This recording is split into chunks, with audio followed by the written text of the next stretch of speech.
Morning, all.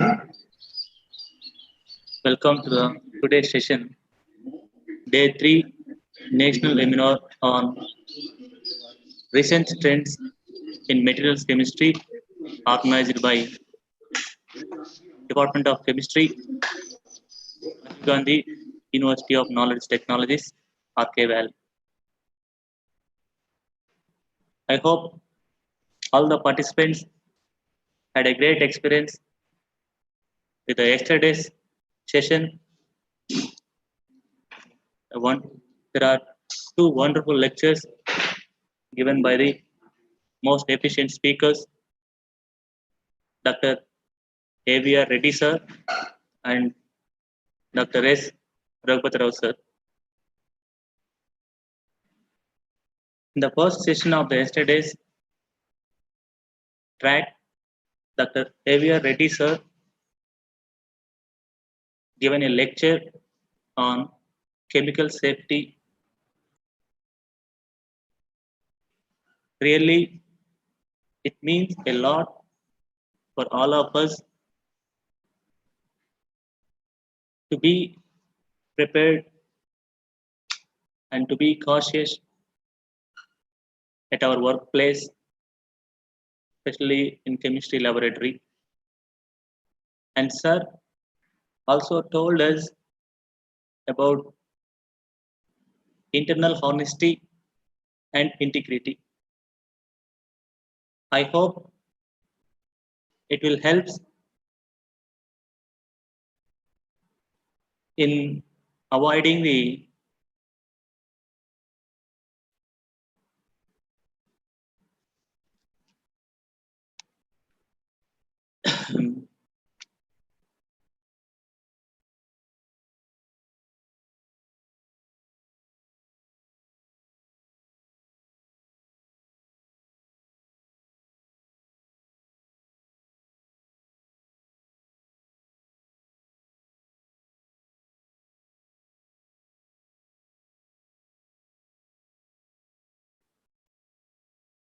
okay, sir.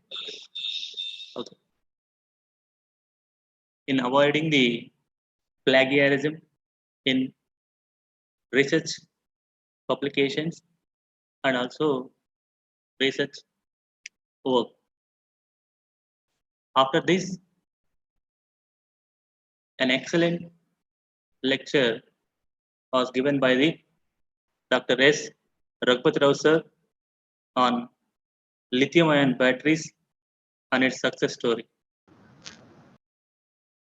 Nowadays, lithium-ion batteries plays an important role in this technology era.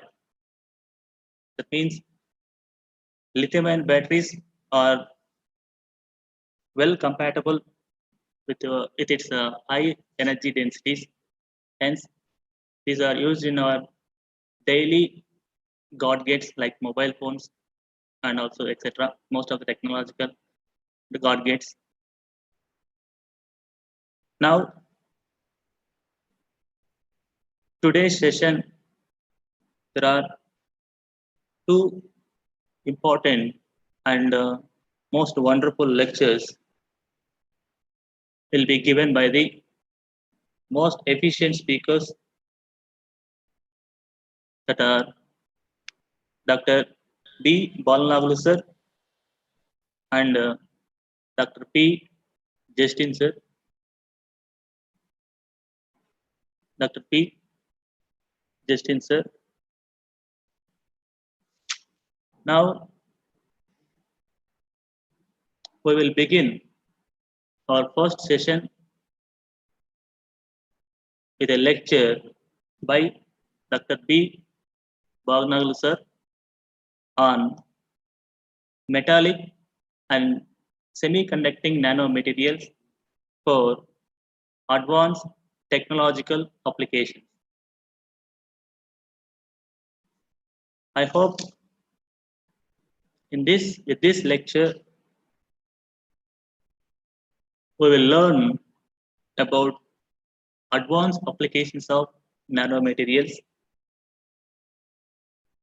and most of the nanomaterials applications are under the clinical trials now. Maybe in the very soon near future, it may come into true. Let us hope for that. Now, I would like to introduce our respectable speaker, Dr. B. Bhavanagu sir, with a brief introduction about himself. Dr. B. Bhavanagu sir completed his master's from Sri Venkateswara University, Tirupati, and he did his PhD in materials chemistry from CSIR National Chemical Laboratory, Pune, and he pursued a postdoctoral fellowship at Harvard University, one of the topmost university in the world, and postdoctoral stint at University of Massachusetts, Boston. Later, he joined as an assistant professor of chemistry at Pandit Deen Dayal Petroleum University, Gandhinagar, Gujarat. Apart from all this, he has 7 publications with high impact factor journals, and he has an international patent on metal and semiconducting nanomaterials. Currently, he is doing his research on the dynamics of soft materials such as polymers. With this brief introduction, now I request our respected speaker to deliver his lecture. Sir, it's over to you.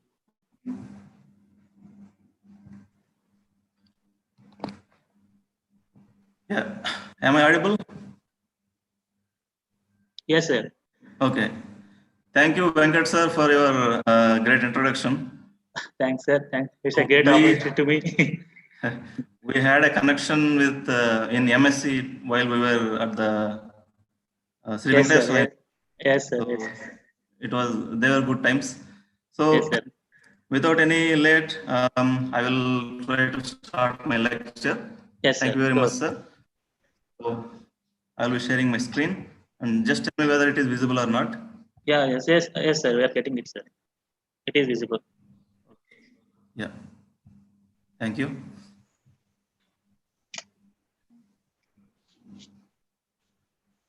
Good morning to you all. I hope there are many students also out there on YouTube Live. So hi to all. And thank you, Venkat sir, for a great introduction. Myself, Dr. Boosapalli Balanagulu. I'm currently working as an assistant professor at Pandit Deen Dayal Petroleum University in Gandhinagar, Gujarat. So title of today's talk is already it is said to you by Mr. Venkat sir, metallic and semiconducting nanomaterials for advanced technological applications. So before jumping into the advanced technological applications, we need to see what are those metallic and semiconducting nanomaterials that we have studied towards these applications. So we started out with something that was new that time, which I will tell you in a minute. So the overview of the presentation will be like this. We will start with the introduction, which forms the basis or which forms the explanation for my work in this area. And we will move on to the part 2 and part 3, where I will let you know what materials we have prepared and how we have prepared, and also in what applications we have used them, like sheets, ultraviolet sheets of metal or metal sulfide, and metal or metal sulfide nanoparticles. So these two types of materials we have prepared from common precursor, which is called a starting material. Precursor is nothing but a starting material. So after that, we will conclude this session. As I said, we started out when graphene was very hot. Like it was discovered in 2004 by Konstantin Novoselov and his guide Andrei K. Gaim in University of Manchester, and they have published it in Science. In that paper, they have reported that they could exfoliate single sheet of carbon atoms, which means atomically thin carbon layer, they could exfoliate from graphite. You know graphite, you can see it in your pencil lead and all. So from such graphite, they could extract or they could exfoliate a single sheet of carbon atoms, and that they have done with Scotch tape. This is a Scotch tape, you all know, cello tape. So they have done with the help of Scotch tape, and they have reported in Science. This report, a lot of hype. It has caused a lot of hype, and it ignited a spark in the research community. And immediately following this, there were discoveries of many other two-dimensional materials like molybdenum disulfide, vanadium disulfide, and other transition metal dichalcogenides. MoS2. Mo is transition metal, and we have S2, two sulfurs, dichalcogenides. So such kind of materials also exist in. Actually, this discovery itself, this graphene discovery itself, it's a defying discovery to the theoretical prediction. A theoretical prediction by a famous Russian physicist Landau said that there won't be any, or there cannot be any stable atomically thin layer in nature. But these two, they are again Russian scientists only, they have discovered atomically thin layer defying the theory. Experimentally, they have proven that. So that's why it aroused much interest among research community, and it followed with several other discoveries of two-dimensional materials. Okay, these two fellows actually got a Nobel in physics also in 2010. That is okay, but this graphene and other two-dimensional materials, although they were existing in sheets form, they take, I mean, if you want to prepare such two-dimensional materials, which come under nanomaterials only, which we will see later. So if you want to prepare such kind of single sheets, it will take very much longer time, because you need to use this Scotch tape or some other methods which are very cumbersome. So, and because these graphene and other two-dimensional materials are insoluble in nature, they cannot be solubilized in any solvent. Only in solid state we can prepare them, and once we prepare them, they cannot be solubilized. They don't dissolve in any solvent. So this challenge of insolubility of these sheets, two-dimensional sheets, caught our attention when I was starting my research at NCL Pune. So this particular challenge interested us because although there are several reports on graphene and all these two-dimensional materials, they could not be solubilized. Why we should why we should be able to dissolve these sheets in some solvents? Because post-synthetic modifications can be done on such solubilized materials. So if nanomaterials of particular kind can be solubilized in some solvents, if they can be dispersed in some solvents, they can be easily modified after synthesis. They can be used as, like if it goes into a solvent, that means it's present in a liquid form, which can be processed very easily compared to the solid form. So that caught our attention. That was a great challenge, and we took into this challenge. So that's how we were interested in the 2D materials. And in the first lecture, if you remember, this figure was shown by Kishore sir, and you all know, I mean, he has explained very beautifully. Here again, I will refresh you with a little addition.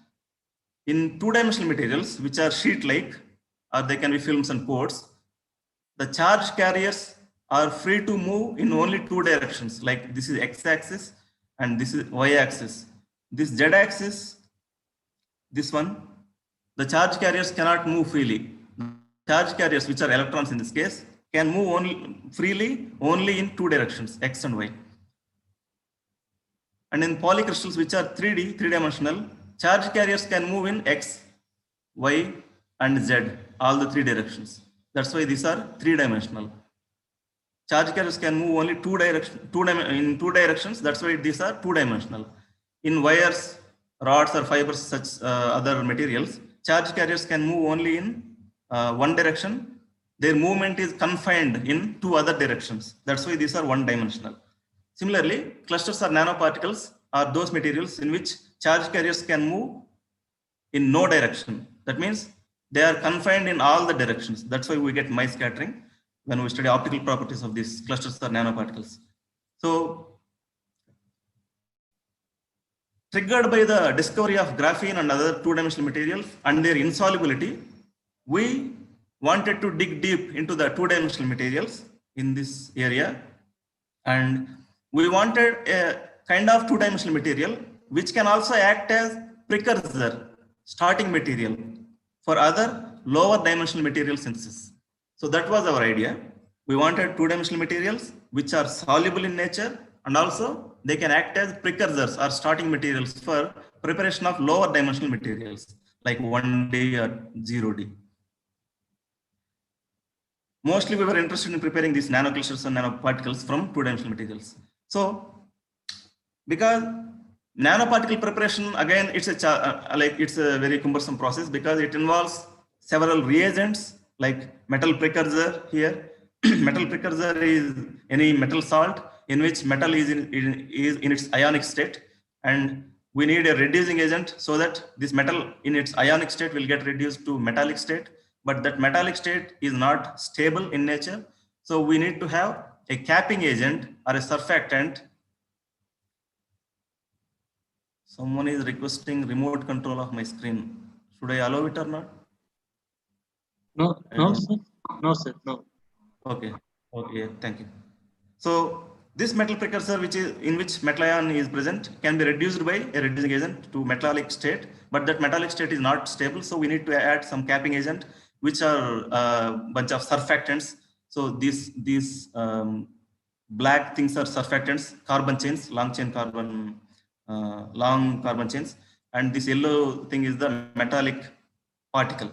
So we need to have several reagents and also several other reaction conditions so as to prepare monolayer protected nanoparticle. This is a nanoparticle and this is monolayer of surfactant. So again, this nanoparticle synthesis, now it becomes cumbersome because of all these reagents involved and all. But we wanted to reduce at least one reagent among this so that the cumbersomeness will be reduced. So at least if out of these three, if we can reduce at least one reagent, that will be good. And if we can use a simple method instead of this microwave or other sol gel like big methods, instead of this, if we can use simple method to prepare nanoparticles from the precursor, then that will be fantastic. So that led to thorough searching of literature, and we wanted to find a system in which the material is a layered structure like graphene or graphene, because graphene is a single layer. So like graphite, it should be layered structure. Here the blue plates are metal ions, black traces are carbon chains, which can act as surfactants here. So we wanted a system from the literature, by searching through the literature, a system which contains both metal ions and also surfactants. We have seen previously here, this is metal and this black trace, these black things are all surfactants. So we wanted such a system which is resembling graphite, that means stacked layers, and that kind of a system must go into solution. It should be dissolved by certain solvents. That was what our intention was while we were searching the literature. So because these surfactants are there already and metal ions are there already, we will be reducing one of the reagents. The surfactants, capping agent, we don't need to add because we already have capping agents inbuilt in the system itself. So this idea excited us because we will have a system two-dimensional, which can act as a precursor for both two-dimensional layered structures and also preparation of nanoparticles. That's why we were interested in 2D materials, and we upon thorough searching of literature, we stumbled upon a a system which is called a class of molecular materials, and they were known to form lamellar structures. Lamellar structures are nothing but layered structures, layer upon layer, but they were all stacked in solid state. So they look like lamellae, as you see in trees, leaves of trees. So lamellar structures are formed by a class of molecular materials. Interestingly, one such class of molecular materials, which is palladium thiolate, it can form solutions with certain solvents like chloroform, toluene, hexane, like that. So organic solvents, these are all non-polar organic solvents, chloroform, toluene, and hexane, carbon tetrachloride, etc. So this particular class of molecular materials, which is palladium thiolate, can form solution with these solvents. So our requirements are met by these palladium thiolates. Now we are combing through all this because finally we will be applying the successor materials in some technological applications, which we will show, which we will see later on. But before that, we need to study thoroughly how we prepared these materials and what are the characteristics of these materials before we apply it into some applications, right? So that's why we need to first synthesize and then study the properties and then later see the applications. So getting cues from the literature, we started synthesizing this material, palladium thiolate, by adding any thiol to palladium acetate. Palladium acetate is a salt. So acetate will be replaced by thiol. It's an exchange kind of reaction. It will form palladium thiolate like this. In this case, it is palladium acetate and octane thiol. 8 carbon atoms are there. So it is octane thiol and SH is there instead of OH. If it is OH, then it will be octanol, right? So this is octane thiol. So when octane thiol reacts with palladium acetate, it will form palladium octane thiolate, and acetic acid will be a side product. This palladium octane thiolate and such other thiolates having a series of like palladium hexane thiolate, palladium heptane thiolate, octane thiolate, nonane thiolate, decane thiolate, dodecane thiolate, hexadecane thiolate, and octadecane thiolate. So there were synthesis of a series of these thiolates in literature around 2001, but existence of these palladium thiolates was known since 1935, but no one actually probed them or investigated them thoroughly. They were known from 1935. Remember, graphene was discovered in 2004, but these thiolates, these kinds of lamellar structures were known since 1935, and one class was readily going into solvents, which is fantastic for post-synthetic processing. So following this literature, we started preparing our own thiolates for our lab and for our experimentation. So typically, we used palladium acetate, in which palladium will be in 2+ state, and then we added thiol, which will form palladium thiolate, stacked sheet-like structures. These orange things are palladium ions, and these black things are thiol molecules, thiol chains. So they are all packed together, forming stacked sheets like graphite in solid state. Neat palladium thiolate, which is solid state, it has this kind of structure, stacked sheets. And that is very much evident from X-ray diffraction, which is a good characterization technique for studying the stacked sheets. So powder X-ray diffraction will lamellar structure of these palladium thiolates in solid state or neat state. So if you see here, these are 00L reflections.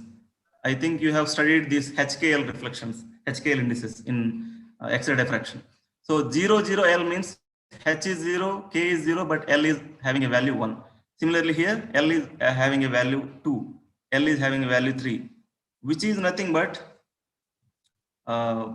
based on the stacked sheet-like structure. When the X-rays fall onto this stack, it will be 001. When X-rays fall into this stack, the second stack, it will be 002. When X-rays fall onto the third stack, it will be 003, like that. So based on that, we can get equally spaced peaks here. If you see here, it's around 4, it's around 8, it's around 12 equally spaced peaks, which indicate that our need sample palladium thiolate is actually a lamellar structure or a stacked sheet-like structure. And we have done some energy dispersive analysis of X-rays also, which showed that there are palladium, sulfur, and other carbon such atoms. The silicon is from substrate and oxygen is from atmosphere. So majorly palladium, palladium, sulfur, and carbon were present. And we can derive a molecular formula also from these ratios or weight percentages and atomic percentages of these elements in the sample. So, okay, now we have a palladium thiolate which is resembling graphite, but it goes into solvent to form solution. That was the major advantage of these kinds of molecular materials, because they can be modified after synthesis. That means we can synthesize them into solid state and they can be easily solubilized using some solvents like toluene or chloroform. So they can form solutions like this. Okay, they can be, once they are forming solutions, they can be coated or they can be used in chemical reactions and all, because it is easy to work with solutions in chemistry rather than solids.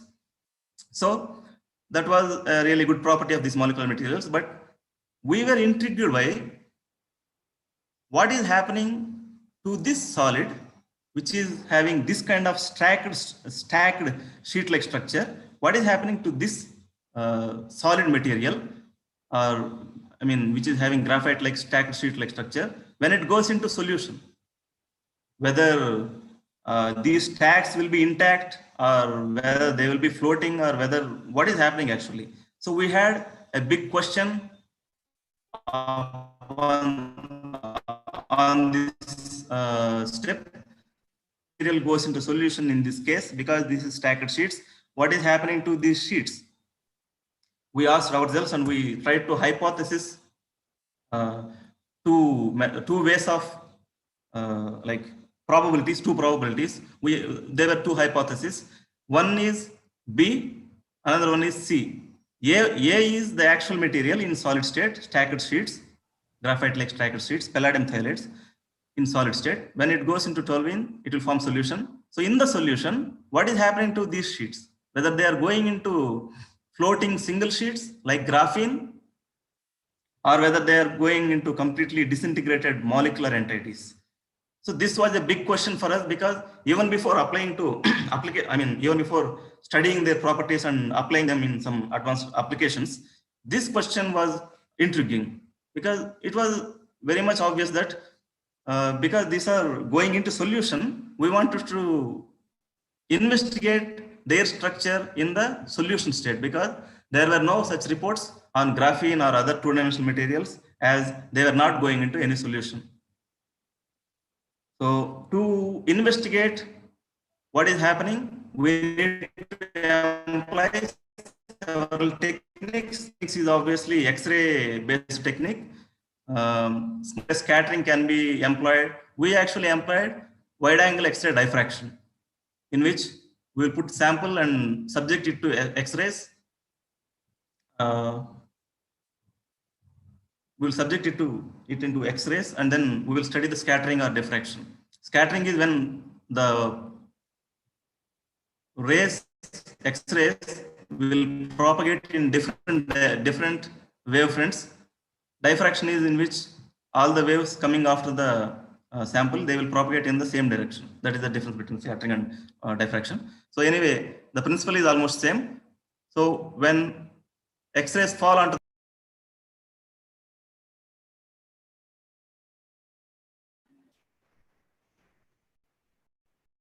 Hello? Still? Oh, yeah, there is a technical error. Oh, yes. Sorry, did you have some technical glitch? Okay. Am I audible now? Yes, yes. It's Okay, clear. yeah, thank you. Yeah. So what I was saying was, we subject X-rays onto the sample, and we will collect scattered or diffracted X-rays. Based on Bragg's law, we can calculate the d distance between those layers, and we can tell what is the orientation of those layers, whether they are like this or like this or like this. We can tell the orientation of layers. So actual, why I'm getting this remote control of your screen often. Okay, anyway. We had taken neat sample X-ray, powder X-ray diffraction, which we have seen already, 00 L reflections. Later on, we have seen diluted samples starting from 500% weight by volume, which means 500 milligrams of this palladium octanthiolate dissolved in 1 ml of 1 milliliter of toluene or chloroform. So you can see these concentric rings here. So these concentric rings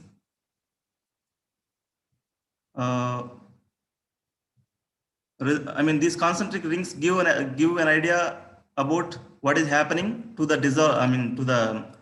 diluted samples, because when we plot these concentric rings, we can get, someone can please ask the person G Shashankasai to not do this, Okay, because okay, he is okay. requesting remote. Yeah, and it is disturbing. So when we plotted all these graphs, all these pictures into graphs, we can see that at up to 300% weight by volume, those lamellar reflections are still intact. They are still present. So that means up to 300%, these sheet-like structures are still intact. They are attached to each other. They are stacked. But once the concentration is decreased to further 100% or 90%, those lamellar structures vanish, which means those sheets are now getting dissociated. They are getting released from each other. And we had to employ some other technique also, because the previous technique was restricted till 90% only, because after that it is same. So we had to employ some other technique, which is light scattering. In this case, bigger particles will scatter and give more intense peaks.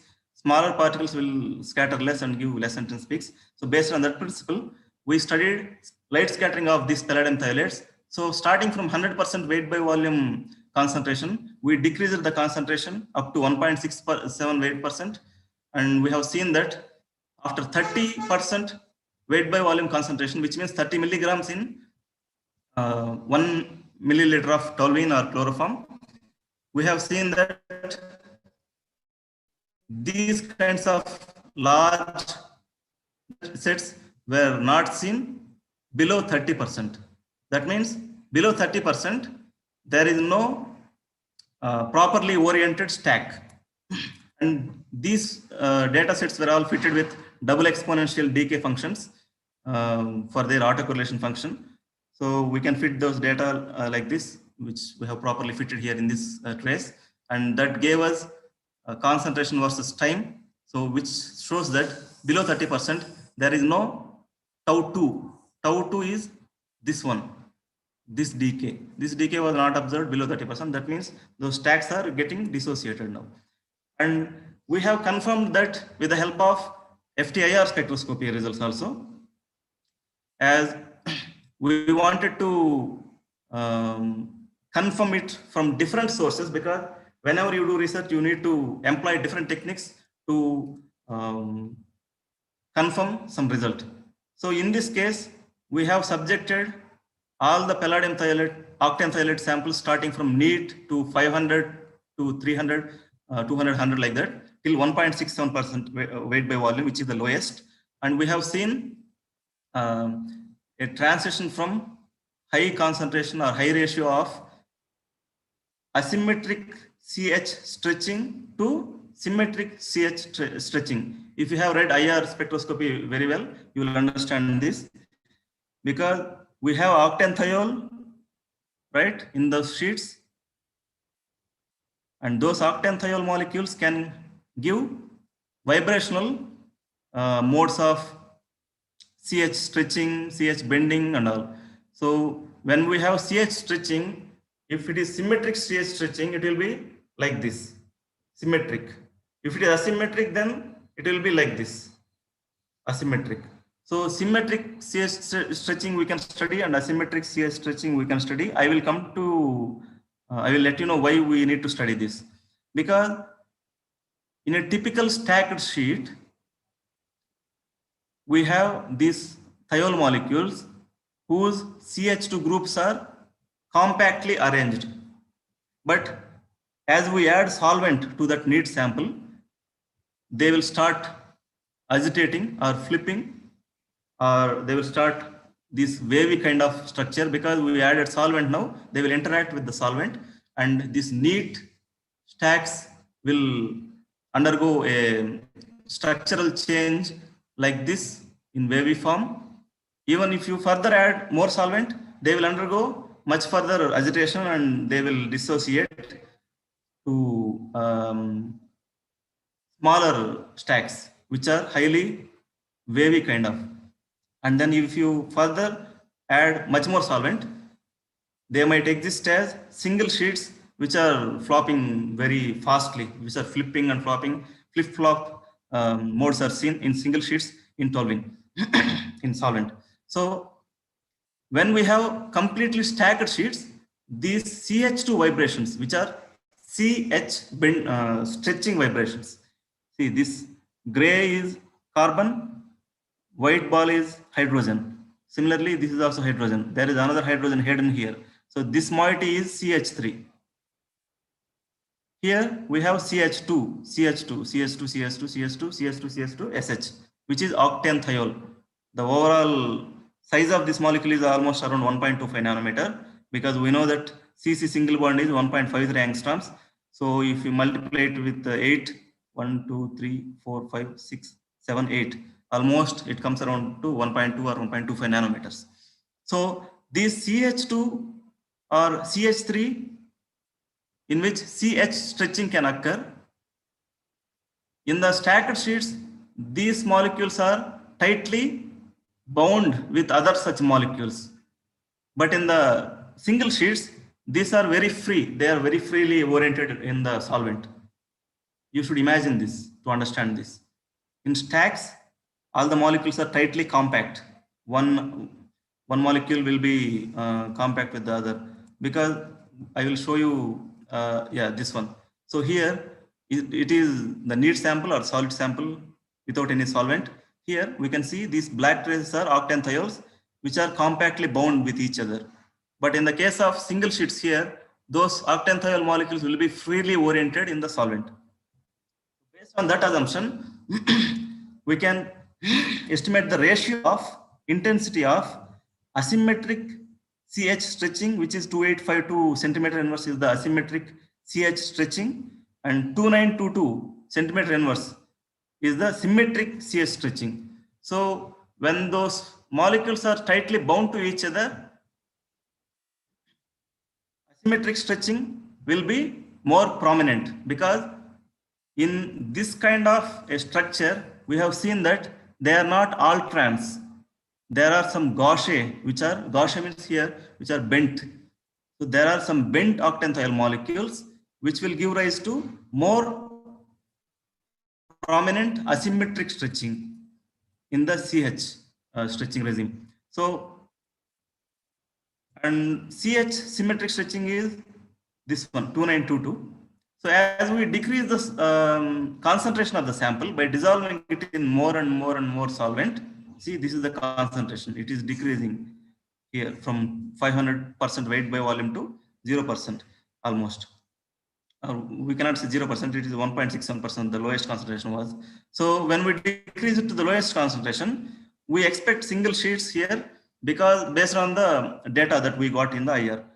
So that means in single sheets, we have freely oriented octane thiol molecules. These are freely oriented upon and below these sheets, and that will lead to more symmetric stretching, because now these now these octane thiol molecules are freely oriented, so there is no influence from other octane thiol molecules on this particular octane thiol molecule present on this sheet. So CH symmetric stretching will be more prominent. So based on the ratios, we can describe that from neat state to the lowest concentration state, we have dissociation of these perfectly stacked sheets into single sheets floating in solvent. So now we have achieved graphene-like sheets here.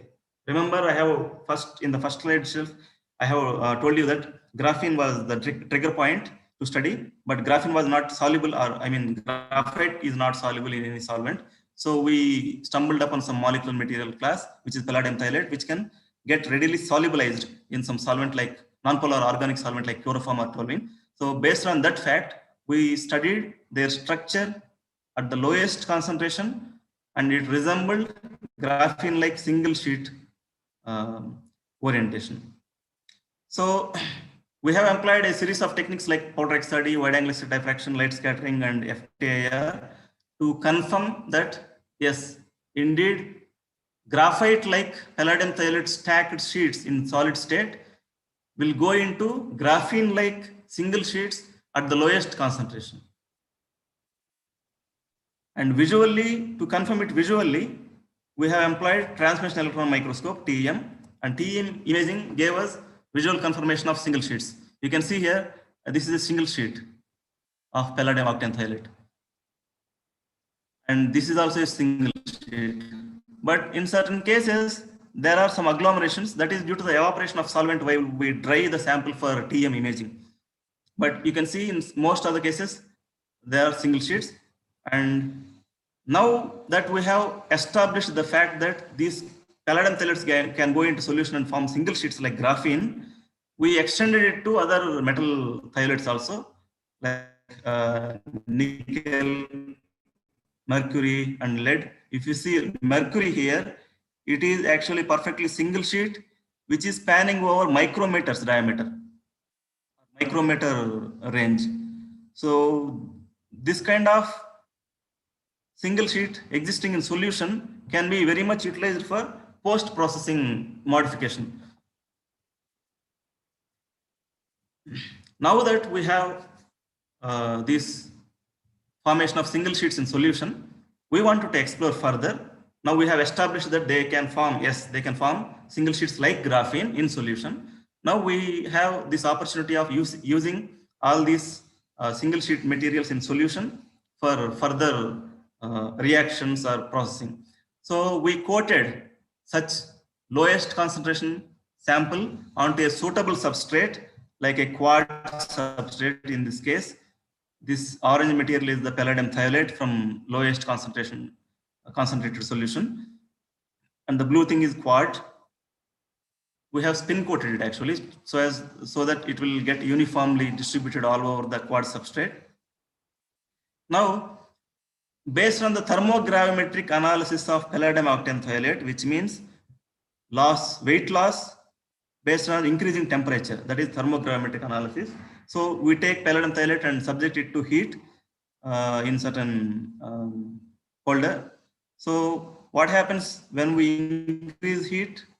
When we increase temperature so that heat is increased, we see weight loss in the palladium octane thiolate sample. We know that in palladium octane thiolate, we have palladium atoms, these palladium ions, palladium 2+. White are palladium, and this yellow is sulfur. These black lines are carbon chains from octane thiol. So when we heat such a sample, there is obviously loss of carbonaceous material, because carbon has very, at low temperature itself, it can evaporate, like it can go into gaseous state. So carbonaceous materials will be converted into gaseous state in certain inert atmospheres. Argon is in an inert gas like neon, helium, neon, argon, krypton, right? So in argon atmosphere, inert gas atmosphere, we have heated that sample and thermogravimetrically found out that around 300 to 350 degrees Celsius, there is a complete loss of carbonaceous material from the octane thiol carbons. And around 950 degrees Celsius, almost after 850 degrees Celsius, there is a plateau which is stable. So based on this thermogravimetric analysis, we have coated the sample on a quartz substrate and heated them at two different temperatures, keeping the argon atmosphere common in both. So that gave us two types of materials. One is at 350 degrees Celsius, we got under argon atmosphere palladium sulfide sheet. Remember our part 2 is this one, which is formation of palladium, metal sulfide or metal sheets from palladium or metal thiolate precursors, in this case palladium. So when we heat such a sample having single sheets in solution at this temperature and at this atmosphere, we will get palladium sulfide. When we increase the temperature to 950 degrees Celsius at the same conditions, we will get palladium metallic sheet. How we confirmed these things? We have confirmed this formation of these palladium metal and palladium sulfide sheets based on X-ray diffraction again. These indices represent palladium metallic state. So only palladium metal is present in this sample. That's why we get only peaks corresponding to the palladium metal. And in HRTM, high resolution transmission electron microscopy also, we can confirm that it is palladium from this value. Similarly, palladium sulfide sheet can also be confirmed through XRD and TEM. So even energy dispersive analysis of X-rays, EDAX, also confirms palladium and sulfur in this case. So that's how we prepared metal like palladium or metal sulfide like palladium sulfide sheets from molecularly thin. Palladium octanthiolate is a molecule. So when it is in single sheet form, it is molecularly thin sheet in lowest concentration possible. So based on the heating and other conditions, we could prepare these materials. Okay, but palladium is very costly. We have this group nickel, palladium, platinum. Platinum and palladium are very costly. So we wanted to extend this method. Now that we have established this method, we wanted to extend this method to cheaper metals so that we can use them in some applications, because we don't want highly costly metals or materials to use in applications that will be detrimental for our progress. So we want cheaper metals. So instantly, since we already got some other metal thiolates also, as I have shown previously, like nickel, mercury, lead. Mercury, lead are poisonous. So obviously our choice was nickel. Nickel is cheaper than palladium and platinum, and it is safer than lead and mercury. So nickel also gave these lamellar reflections in solid state, which means it is forming stacked sheet-like structure in solid state, and it also goes into solution, forming single sheets in solution.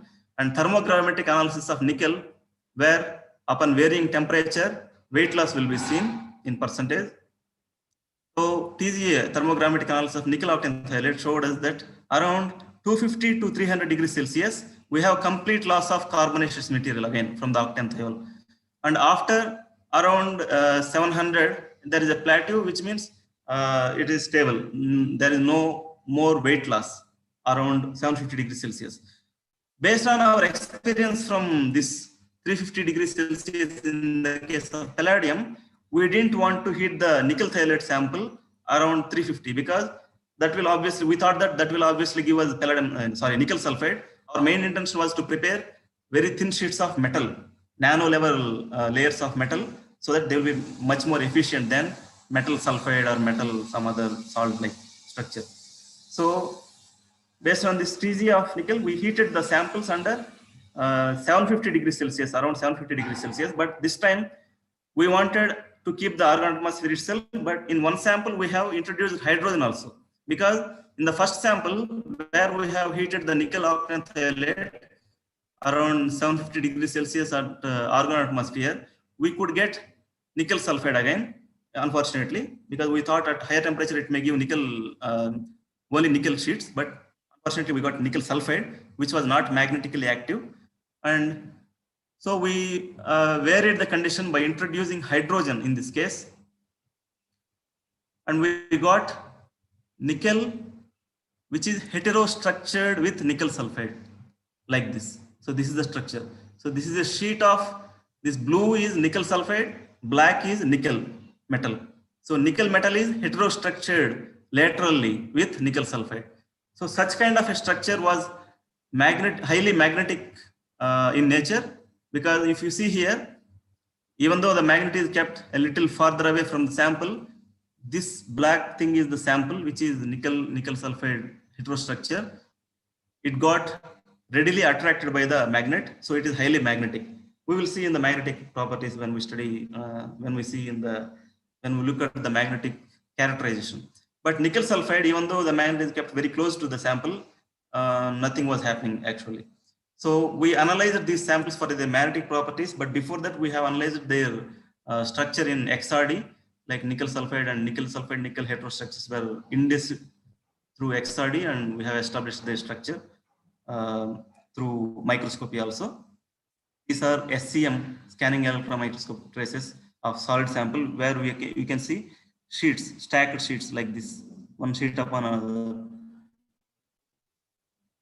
But solution state, these nickel sulfides, I mean, they can be dispersed also. So upon dispersion, we can image them through transmission electron microscopy, showing a layered structure here.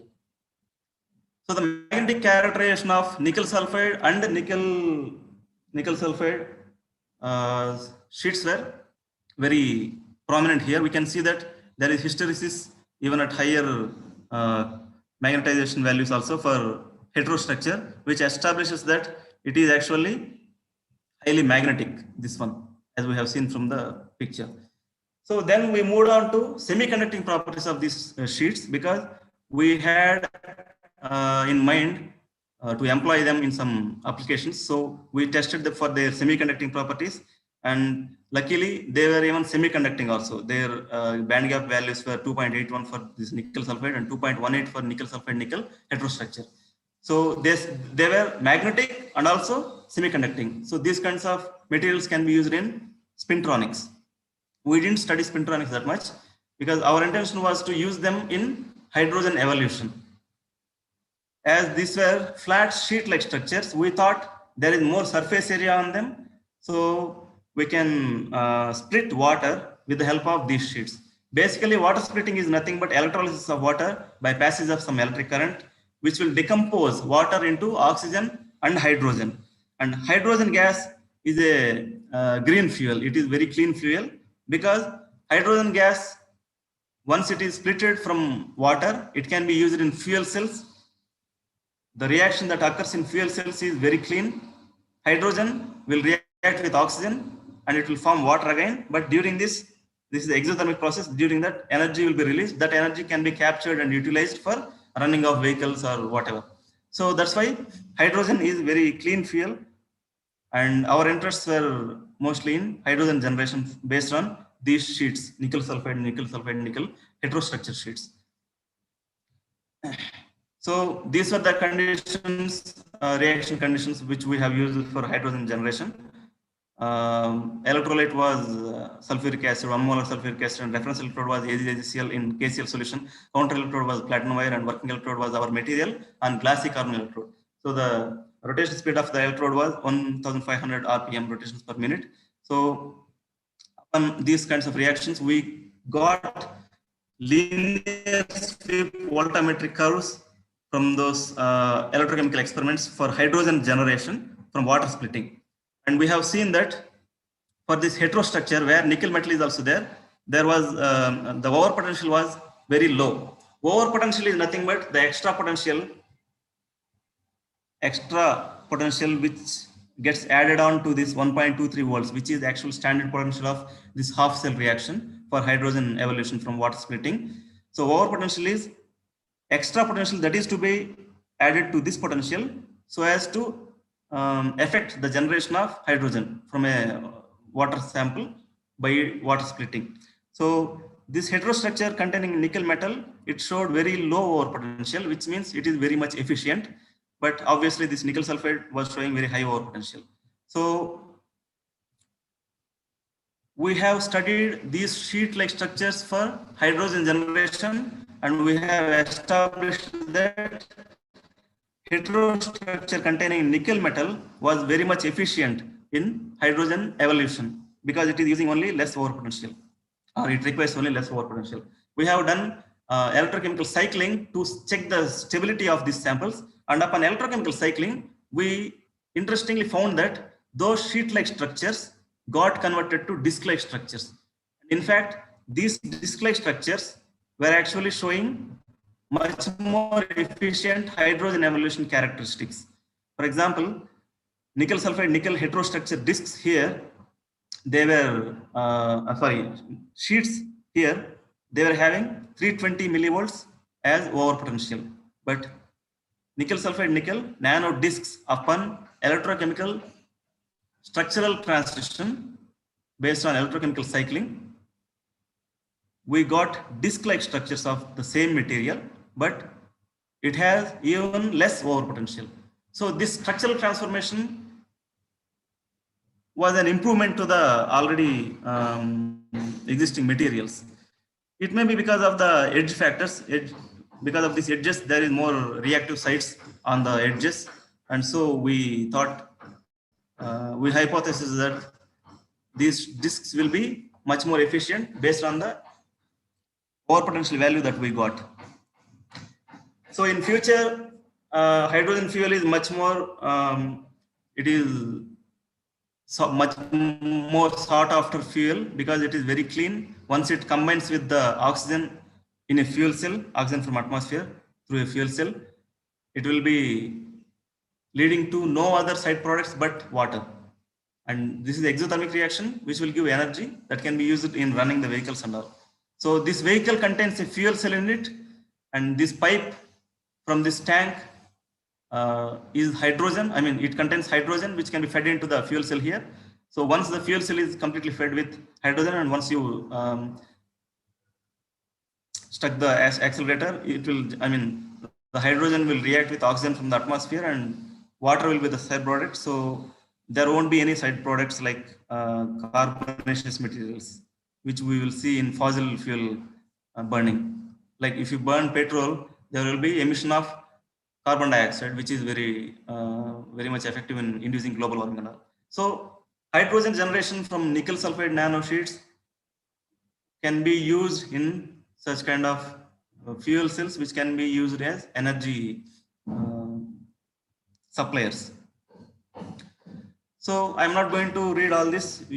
The conclusions are, we know we have prepared some materials from which are highly soluble in some suitable solvents, and we have used them as precursor materials to prepare some other sheet-like materials, which we have used for hydrogen evolution reaction.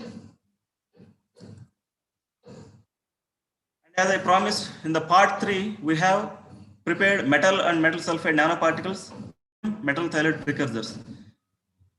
Remember this one, we wanted to reduce at least one reagent from this particular reaction sequence so that it will be less cumbersome.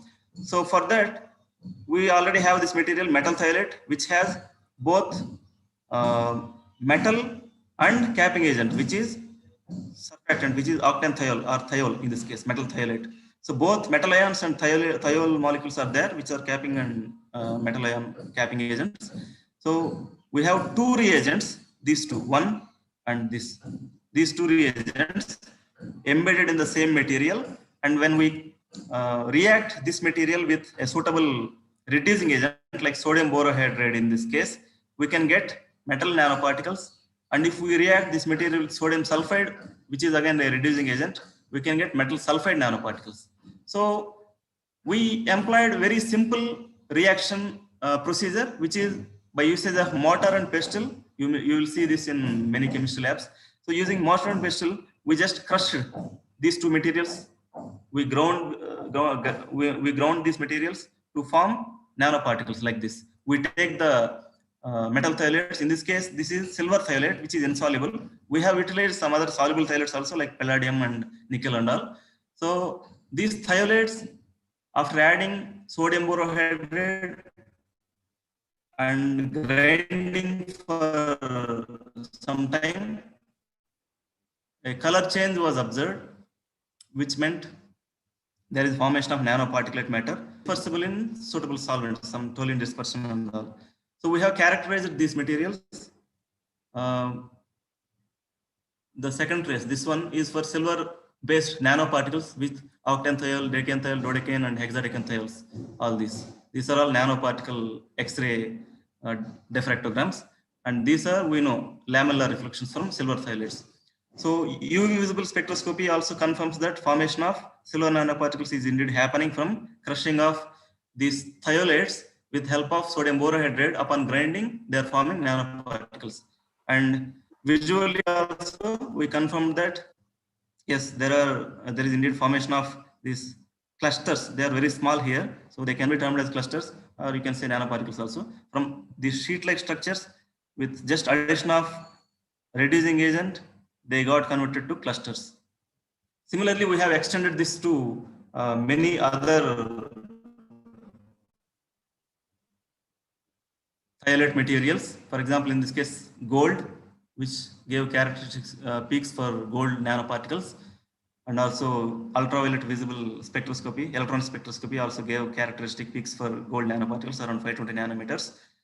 This is surface plasmon resonance for gold nanoparticles around 520 nanometers.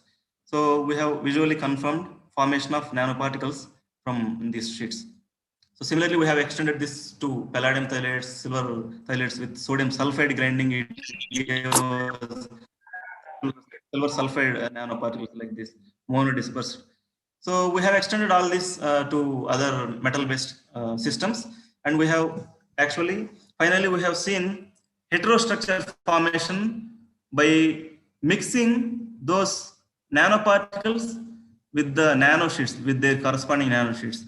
You can see that there is a nanosheet, very large nanosheet, which is spanning over micrometers laterally, and upon mixing of dispersed metal nanoparticles or metal sulfide nanoparticles on these nanosheet dispersions, we could, through imaging, confirm that there is formation of some islands of nanoparticles on the nanosheets. If you observe outside of the nanosheet, which is the substrate here in imaging, you don't see many nanoparticles here, but you can see on the edges of the nanosheet, like this, or like this, or on the nanosheets itself, there is formation of agglomeration of nanoparticles.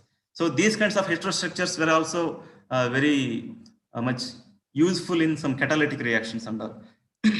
So as I'm being reminded of my time, I will conclude this. So essentially, we have prepared following a triggering point of discovery of graphene in 2004 and its inefficiency to get solubilized in suitable solvents, which triggered us to delve into some class of molecular materials which can act as precursors for single sheets in solution. Those molecular materials themselves were soluble in some suitable solvents like toluene or chloroform. So that thing intrigued us, and we investigated their structure and solution, and also we utilized them as precursors for preparing some metal or metal sulfide nano sheet like structures for hydrogen evolution characteristics or hydrogen generation property. And also they were magnetically active. Some of those sheets are magnetically active. And we have a patent on that, hydrogen evolution and magnetic properties. And then we have crushed those solid samples with just other reducing agent with a simple solid state crushing method, which gave us nanoparticles. Yeah, that's it for today's presentation. Thank you very much. And I am open to questions. Yeah, thank you, sir.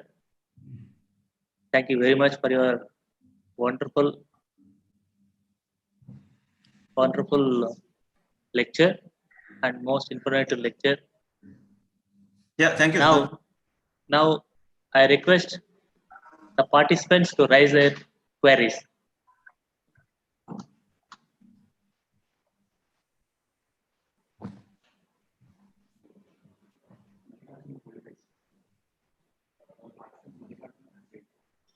Okay, sir.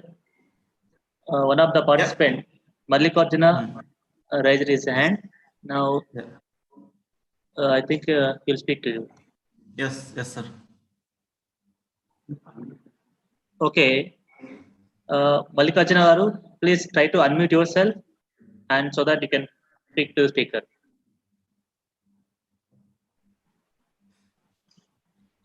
I think you will be finding the left side bottom. The option will be there will be option. Okay. I will get. Hello. Yes. Good morning, sir. Yeah, good morning, sir. How are you? My I'm name fine, is thank you. Manika. How are you? Fine. My doubt is what is metal precursors? It elaborate it. Yeah, precursor is nothing but a starting material. So, metal precursor is a material which contains metal, right, in its ionic state mostly. So, it is a stable, stable starting material which can be used to prepare some successor material. Okay. Those kinds of material precursors. So, we have metal in this precursor, so it is metal precursor. We have palladium in palladium thiolates. Yeah. All metals are available, sir. It is precursors. We have actually a class of these metal thiolates like palladium, nickel, mercury, lead, even silver, gold. Only these. Mostly coinage and some precious metals like coinage metals like silver, gold. Copper thiolates are also there. Copper, silver, gold, that group coinage metals. Also nickel, palladium, platinum, that group is precious metals. So even lead and mercury, we had, we can find out those kinds of metals also in this molecular materials class, which can act as metal precursors. Thank you so much. Yeah. Okay, sir. And sir, okay. is it audible? Yes. Sir, I have a query, sir. Sir, in the slide number 17, you have showed that it is a solid solution state FTIR. Means when we go to the solution state, the solid molecule will be interacting with the actual molecule, and then the interactions will be changing. Sir, then why we went purposefully for the solution phase, sir? Any specific reason, sir, for choosing solution? I'm not actually getting your question. In solution phase FTIR, the solid molecule will be interacting with the host molecules. Yeah. So the actual bonding interactions will get changed. Yes. That was a good question. Actually, we had this doubt. So we changed the solvent to carbon tetrachloride, CCl4, which won't have any vibration spectroscopy characteristics. No, solvent interaction with the metal molecules itself, it will change the bonding frequencies. Yeah, but if we use toluene, for example, which has benzene ring and CH3, right? That CH3 can have vibrational characteristics in FTIR. Yes. But we changed the solvent from toluene or chloroform to carbon tetrachloride, CCl4, yes, sir, which won't interfere with the CH2 stretching frequencies that we are studying. Yes, sir. Yeah. Okay. We actually didn't consider much about the metal solvent interaction in this case because we wanted to study the CH stretching symmetric or asymmetric ratios. And if we use toluene or chloroform like solvents, the CH bond in chloroform or toluene will interact with our sample itself. That's why we restricted those solvents for FTIR particularly, and we used only CCl for carbon tetrachloride, which doesn't have any hydrogen or CH bond. CL4. So that's how we restricted interaction of CH stretching from solvent itself with the sample. Yes, sir. And one more query, sir. Sir, in the solid state reaction, the particle size uniformity, up to what extent it was been achieved, sir? In solid state, it was well established that it's actually having uniform size because, laterally we don't know the exact sizes of each stack. That is very difficult to find out through spectroscopies and even microscopes also. Laterally, like we have several stacks, one stack upon another, but like this. Laterally, this may be like this sheet may be like this. Yes, but sir, in the z-axis, which is z-axis, we can confirm that yes, they are all well stacked together. Yes, sir, laterally, we don't know for yeah. Yes, sir, that we can confirm. There is much to investigate in this molecular materials. Yes, sir. Thank you, sir. Confirmed with XRD, yes. The stacked sheet-like structures confirmed with XRD. Okay, sir. Thank you, sir. Yeah, thank you. Sir, there is one more question from the other participant. Yeah, sure. Hello, his name. Dr. Basavoju Srinivas. Yeah, Basavoju Srinivas.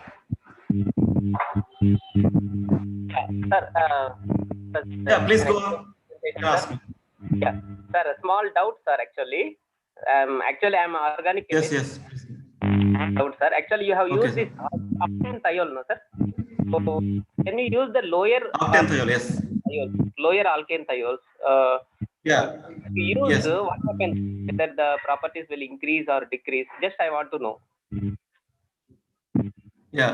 If you see, if you have observed in the presentation in 9th slide, there was 4 carbon thiol also. C4 thiol. So that was the lowest thiol one can go, which can form these lamellar structures. But if you go further lower, like C3, C2 based, that will not form stacked sheets, but that will form agglomerations. Okay. Okay. Thank you, sir. Thank you, sir. Thank you very much. Yes. Yeah. Thank you, sir.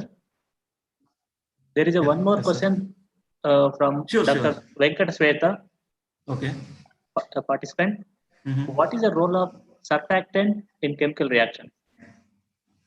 Yeah. Role of surfactants in chemical reactions, especially in nanoparticle synthesis, is to stabilize the metal particle matter. For example, if we have a salt in which metal is in its ionic state, like palladium 2 plus in palladium thiolate, and if we add reducing agent, it got converted to palladium metal, because reducing agents action is to reduce the other species, like palladium 2 plus will go to palladium 0, but this palladium 0, which is in metallic state, it is highly unstable. Palladium 2 plus is stable because it is bonded to thiol and all those other moieties, but palladium 0, it is not that much bonded to those thiols and all, like in chemically, but palladium 0, which is metallic state, is very highly unstable. It is, we can say it as like very reactive, like it can, if it gets exposed to atmosphere, it will again get converted to ionic state. So to avoid this reconversion of palladium metal or any metal, for example, to its metal ion state again, we need surfactant. This surfactant, what it does is, it will protect that metal species from atmosphere by surrounding it. This is, for example, this is the metal species. So surfactant molecules will surround all over this metal so that it will not be exposed to a reaction. I think I am clear. I don't know. They have to feed. Yes, sir. Yes, sir. Thank Yeah. you, sir. And final question, sir. There is one more Sir. question Yeah, from sure. Dr. Srinivas Rao. Okay. Sir, is it possible to prepare with aromatic thiols? With aromatic thiols, we have not explored, and we also didn't see any major reports on that. I mean, not many reports. Okay, sir. We were mostly interested in aliphatic thiols because they can be, they were actually reported, and we wanted to take advantage of that fact. They were reported in 1935 itself, but no one looked at them. I am Yes, not sir. Yes, sure sir. about aromatic. Yeah. Okay. Thank you, sir. Once again, yeah, is there any other queries from the participants?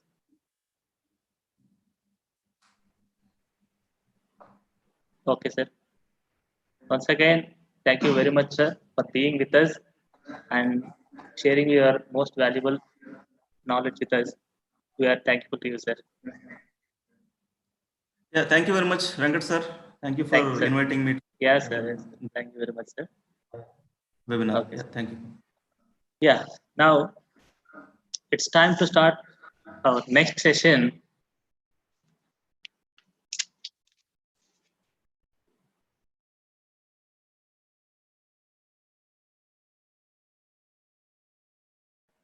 Yeah, sorry for the interruption. It's time to start our next session with a lecture by Dr. P. Justin, sir, on the supercapacitors as a versatile energy storage device of renewable energy. Nowadays, it is a known fact that entire world is searching for alternative energy resources from the conventional energies, because conventional energy resources causes a lot of environmental pollution, and of course, there is a limited source of it.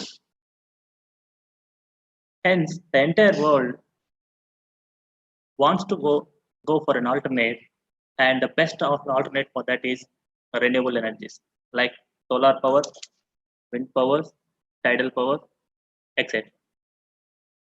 But the biggest challenge in this utilization of renewable energies is storage, because we may be getting the energy, but we don't have that much of technology to store it in a big quantities. So definitely it will be a real challenging task for us. Now our speaker is going to give a lecture on how that supercapacitors,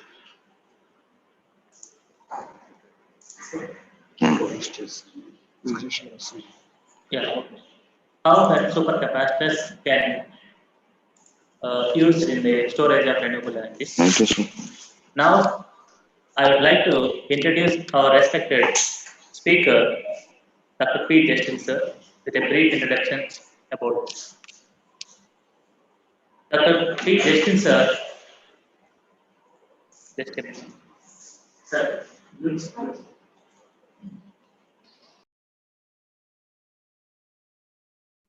yeah, sorry for the interruption. Yeah, Dr. P. Justin sir completed his master's degree from Madurai Kamaraj University, Tamil Nadu, and he obtained his MTech from NIT Jamshedpur. He did his PhD in electrochemistry from IIT Madras in the year 2010. Later, he joined as an assistant professor in the Department of Chemistry, RGKT, RK Valley. In the institute, he guided many projects for BTech students, and he also guided some of the research scholars. And I'm proudly say that Sir has started the research trends in RGKT.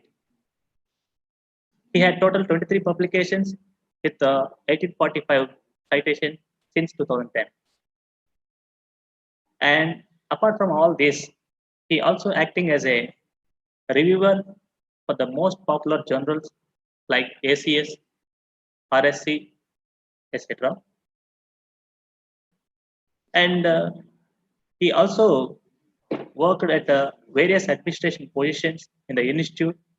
Currently, he is working as a public relative officer in the institute. With this brief introduction, I request our respected speaker to deliver his lecture. Sir, it's over to you. Okay, good morning. Thanks for the introductions. And my presentation is the supercapacitor is a versatile energy storage device. So here, with electricity, when people are invented, they are doing how to make it in a useful manner. For that, we have to need some storage devices. There are a lot of storage things are options are there, battery that you might be knowing that we are long time we are using. In addition to that, sometimes some other way also we are doing some mechanical conversion and everything is there. But here the supercapacitor is having some advantage. So we will see what is that supercapacitor, why it is called a supercapacitor, and all these things. So slide is sharing. Sir? Okay. Just a problem. One minute. Just there is a small technical error, and I think speaker will get back to you.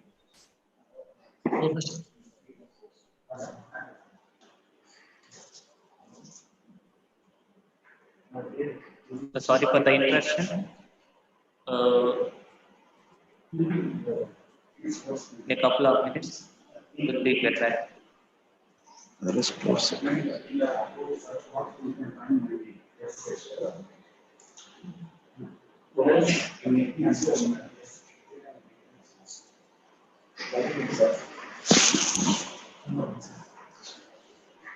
Screen sharing. Actually, we are knowing green chemistry. More is there, na?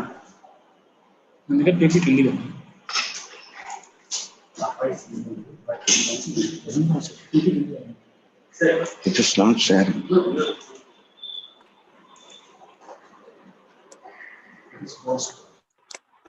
Yeah. Sorry for the interruption. I think there is a small technical error. So the speaker will get back to us in a couple of minutes. And we all know about sustainable development goal, which may be defined as fulfilling the needs of the current generation without compromising the future generation. Now, the entire world is trying to fulfill the current generation needs without compromising that future generation needs. For that, this renewable energy is one of the best alternate because there is no limit for the resources. Because, for example, if you use the solar energy, there is a unlimited sources available for it. Hence, you can make use of it.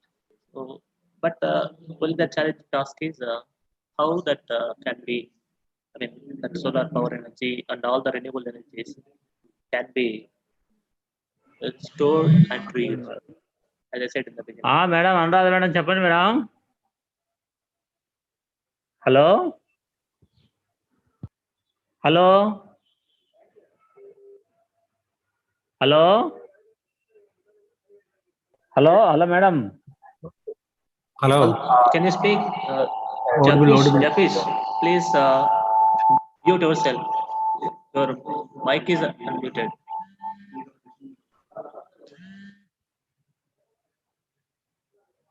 Hello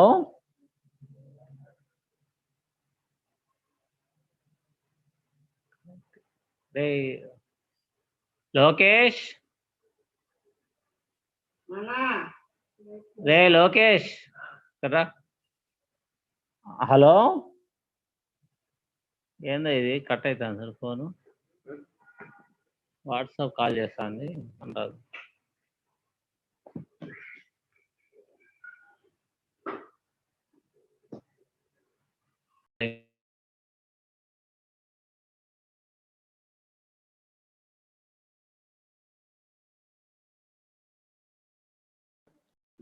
Yeah, sorry for the interruption.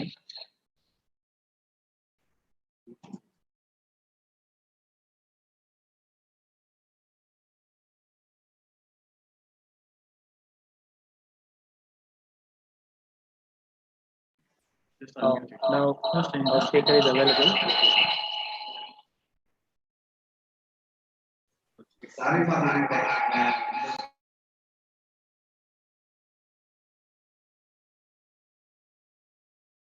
Not getting it.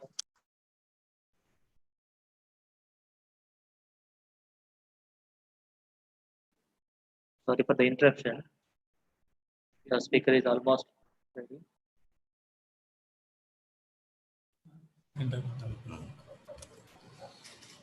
Okay, sorry for the interpretation. So some issues are there. Now, here we are going to see how the supercapacitor is useful for the storing the electrical energy. So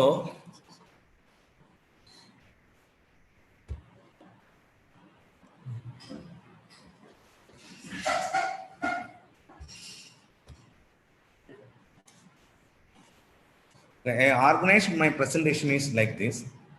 First, what are the energy sources are available? Then why this electrochemical energy storage system? Then brief introduction about the supercapacitor or ultra capacitor. What are the different types of that electrochemical capacitor? Then what are the materials brief history and evaluation, that is followed by what are the materials for the supercapacitor. Then here we done some works and the conclusions. So there are various forms of energies are available.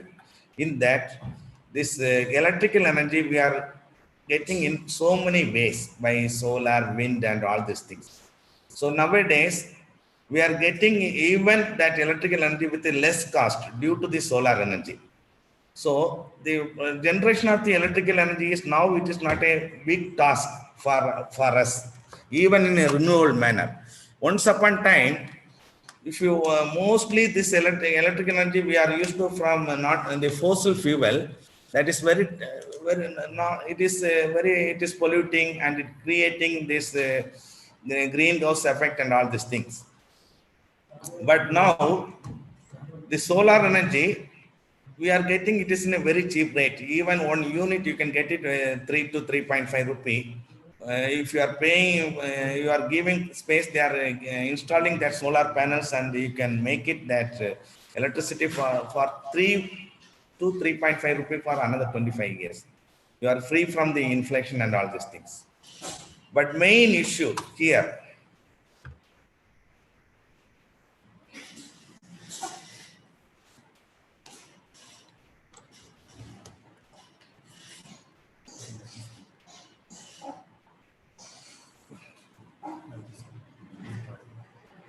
main problem here is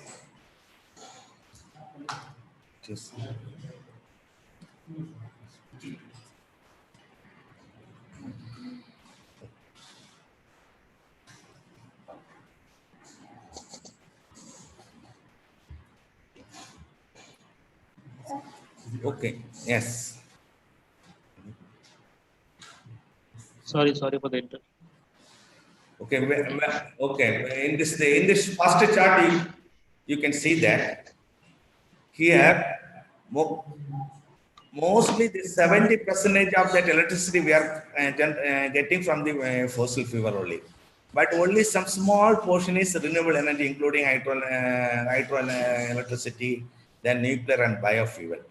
Now here the second chart, you can see that there's a huge gap which is there between for the Indian fuel generation and consumption. The gap is increasing year by year. So when this gap is increasing, we have to depend most of the fuel from that import only. When we are importing, it is costing a lot of problem for our foreign exchange and all these things. But even in 2003, even crude is selling almost 40 to 50 US dollar. We are getting the price almost 30 to 28 to 32 price per liter. Now the crude is same price, but we are paying almost 80 to 85% rupees. So what are the so electrical energy we are getting mostly in this fossil fuel. Nowadays we are able to get it in renewable energy due to the solar energy.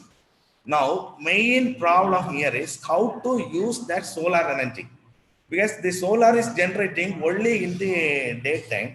Due to that, the demand for the energy storage devices are increasing year by year.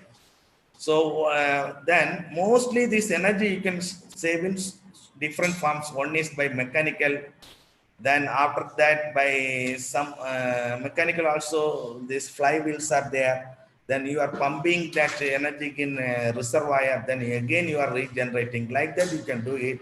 Or you can by using some chemical energy storage. That means not only petrol or other things. Once the solar energy is generated electricity, the efficiency is very less. So remaining things, it is converted into heat energy. So people are trapping that heat energy in the form of chemicals. That means some chemicals are solid around 30 to 40 or 70 degrees centigrade. One, it is reaching around 100 degree or 110 degrees centigrade. Because solar energy is not completely converted into electrical energy. The remaining thing is converted into heat energy. So that heat energy is used for heating the chemical, then the chemicals will convert into liquid, then you could transport that liquid in some other way. In that way also you can store it. But out of all these things, we can found that the electrochemical energy storage device having lot of applications, lot of advantages that we are already using. First things everybody might be knowing that it is a battery. Then which is having high energy density but slightly less power density. Slightly less power density. Then another one device that is called super capacitor, we are going to talk here. So what are the different types of electrochemical energy storage system is? Fuel cell also, it is a conversion system, but sometimes you can say it is a storage device because the fuels are stored. Then instantly you are generating electricity. Then another one thing is super capacitor. Then batteries means mostly nowadays we are seeing about the lithium-ion batteries. So the supercapacitor is having lot of application wherever the very high energy is needed. So the importance of the capacitor or supercapacitor you might be knowing once your motor or your capacitor is not working, how it will run. So when the capacitor is failed, the fan will run very slow. Like that, once in motor also, if capacitor is not there, then it has to it won't work. So the capacitor here is the function of this thing is to increases the power density. So increases the instantly it has to get some momentum. Once it is getting that momentum, then it will fan will rotate. For that purpose, initial acceleration is given by the capacitor. For any this electric vehicles, main disadvantage here is that less power density. When a vehicle is going for the hill, when in that place or it need more speed, it has to need high energy. For that things, the battery cannot be supported. For that advantage, for that limitations, the supercapacitor can be useful. So what is the market share of these things?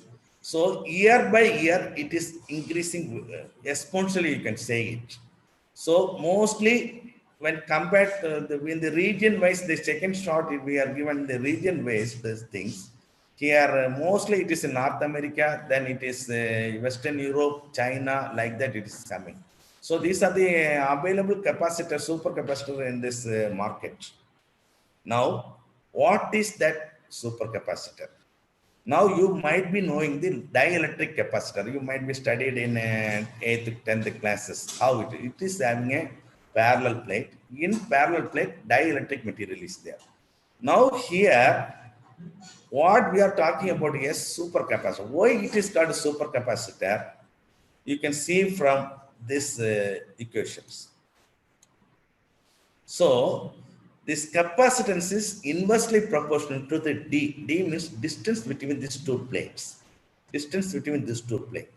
So any dielectric capacitor which is we are currently using in a fan or electric motor, minimum you got to give 3 mm thickness.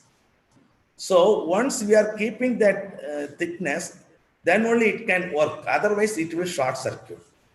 But the advantage of here, the supercapacitor here is the distance is in the range of 5 nanometer to 0.1 micrometer. That chemistry people might be knowing it because that they might be studied about the electrical double layer capacitor. So you see that here the electrical here, the distance here is, you can see here, the Helmholtz double layer model is there. Here, the distance is inner Helmholtz plane and outer Helmholtz plane only 5 nanometer. But after that, the distance is extended due to some differences between this potential is absurd. So later they say Gauss, Chapman, Stan, they extended that things because some of these ions are also there. Then what is meant by electrical double layer? So if you take any metal or semiconductor, anything, if it is in contact with the environment, then depending upon the metal and the environment, sometimes the metal will go into the environment as metal ions. How it can go in the metal ions? Then metal is leaving electrons on the metal surface and ion is going into the environment. As a result of this, the metal become more negative charge. Then nearby that environment or solution, the positive charge will accumulate. Once this phenomenon is going on, the positive charge will develop more near to the metal surface and metal surface is more negative. Then after some times, this positive ions will try to go back to its metal surface. So this process will continue for a long time. So once it reaches a certain equilibrium, that means if 1,000 positive ions are going to the environment, the same number of positive ions will move back towards the metal because metal is also now become negative charge. At that time, there is a small potential difference will be developed across this interface. That is called the electrode potential. So this is the basics for this supercapacitor. So now this distance is only 5 nanometer to 0.1 micrometer. So now you see that when compared to the dielectric capacitor, here the magnitude is almost 10 power 5 times. 10 power 5. That means 1 lakh times you are increasing the charge accumulation. That means 1 lakh times you are increasing the capacitance. Another one way is, two way you are changing here by supercapacitor. Another one way is the area you can see. Depending upon the material, you can tune the area. Sometimes you can take metal, there is no surface area much. But if you are going to some carbon-based materials, then surface area you can go. If Vulcan carbon surface area is 250 meters per gram. If you are taking the graphene oxide, then it will go 3000. Even Vulcan carbon, 1 gram is sufficient to spread 1 football ground. If you are talking about the graphene and all these things, again it will be 10 times higher. So in this way, we are increasing the capacitance. That is the reason B. Conway, he wrote the supercapacitor test book. He coined this device is called a supercapacitor or ultra capacitor because it is extremely showing difference. The distance, it is increasing almost 1 lakh time when compared to the dielectric material.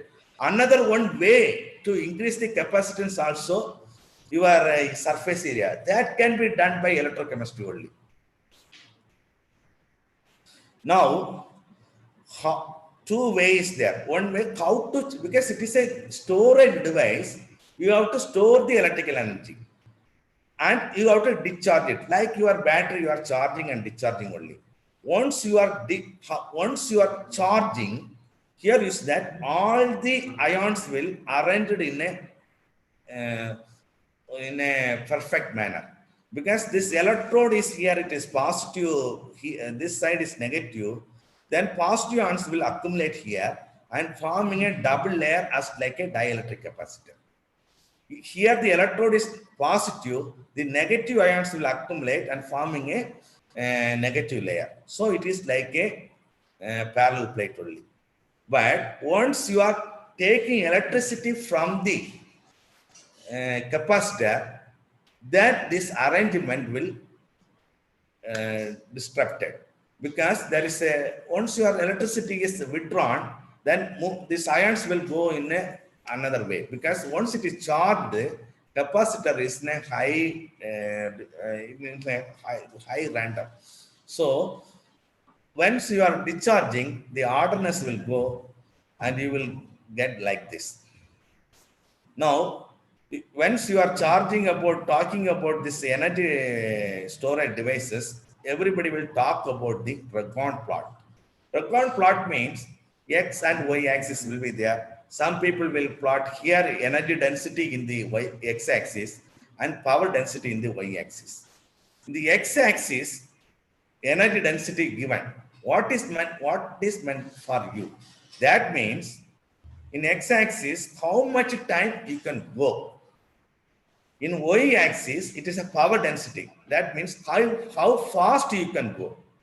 This is the two things. Now you see that the capacitor, you can see that it is in the y-axis at the top. That means that will go very fast. But this supercapacitor and all this thing is coming in between. Then it will come down to battery, then fuel. Fuel cell means that is having highest energy density for any energy devices, because until you are supplying the fuel, it will go for any time, even 10 years, 20 years. But batteries are having some limitation. Once your mobile battery, you are charged, it can go maximum 1 day or 2 days, like that only. Depending upon the type of the batteries, it can go. But the supercapacitor and all these things, it cannot go for a long time. It can charge and discharge very fast, but it gives high power density. So for better understanding, you can see that capacitor and supercapacitor is there. Once the supercapacitor, that is having less, very small, the energy it can store very less, but it can discharge very fast. That's what it is having high power density. But in supercapacitor, it is reasonably having power density and also having energy density.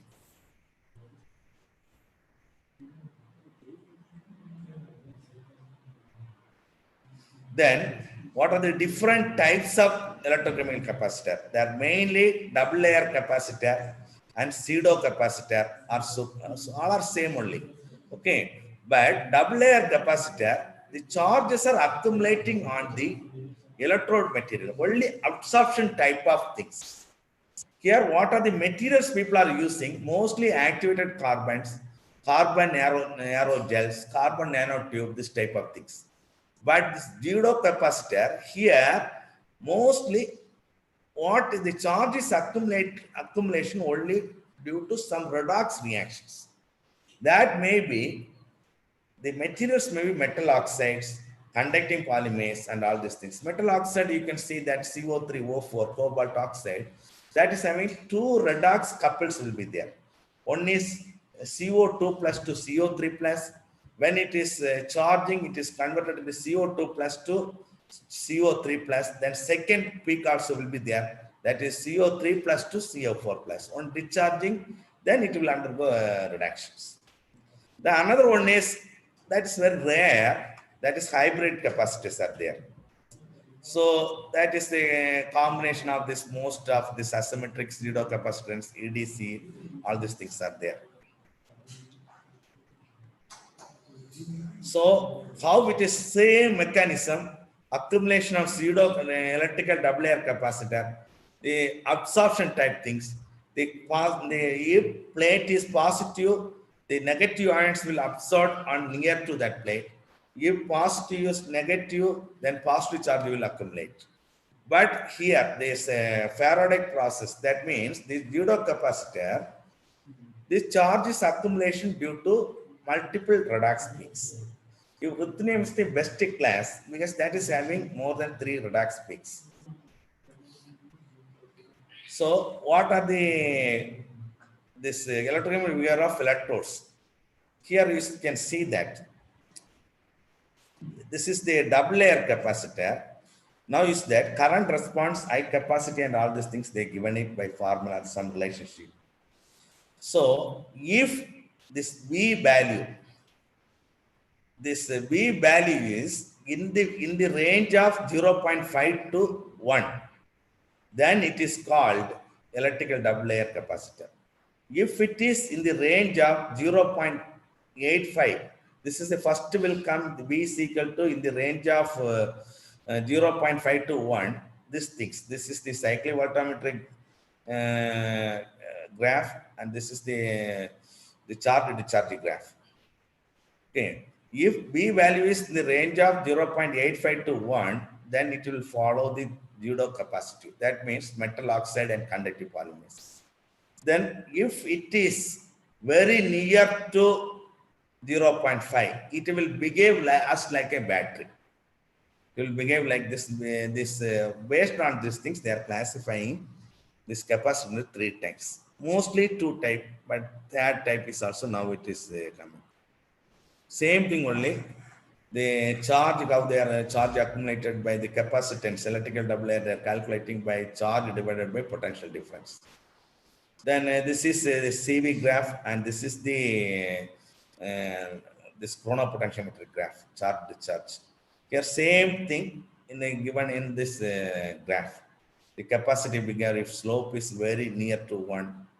Then if it is 0.5, diffusion controlled phenomena, all these things given it. So for the EDC, electrical double layer capacitor, it is well-defined rectangular CV type, like this.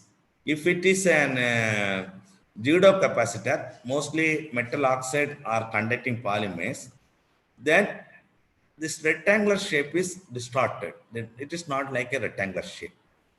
Then if there is a battery type is there, you won't get this type of rectangular shapes.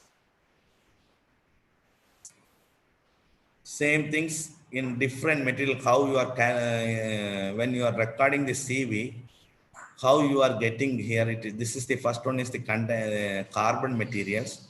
Graph is almost rectangular shapes. If it is metal oxide or conducting polymer, then this rectangular shape is somewhat distorted. But some material will show almost rectangular shapes for this also, like ruthenium oxide and manganese oxide. But another battery type is that lithium iron phosphate. It is complete oxidation reduction peak. The top one is the oxidation peak, and down one is the negative, this reduction peaks. This is the charge discharge curve.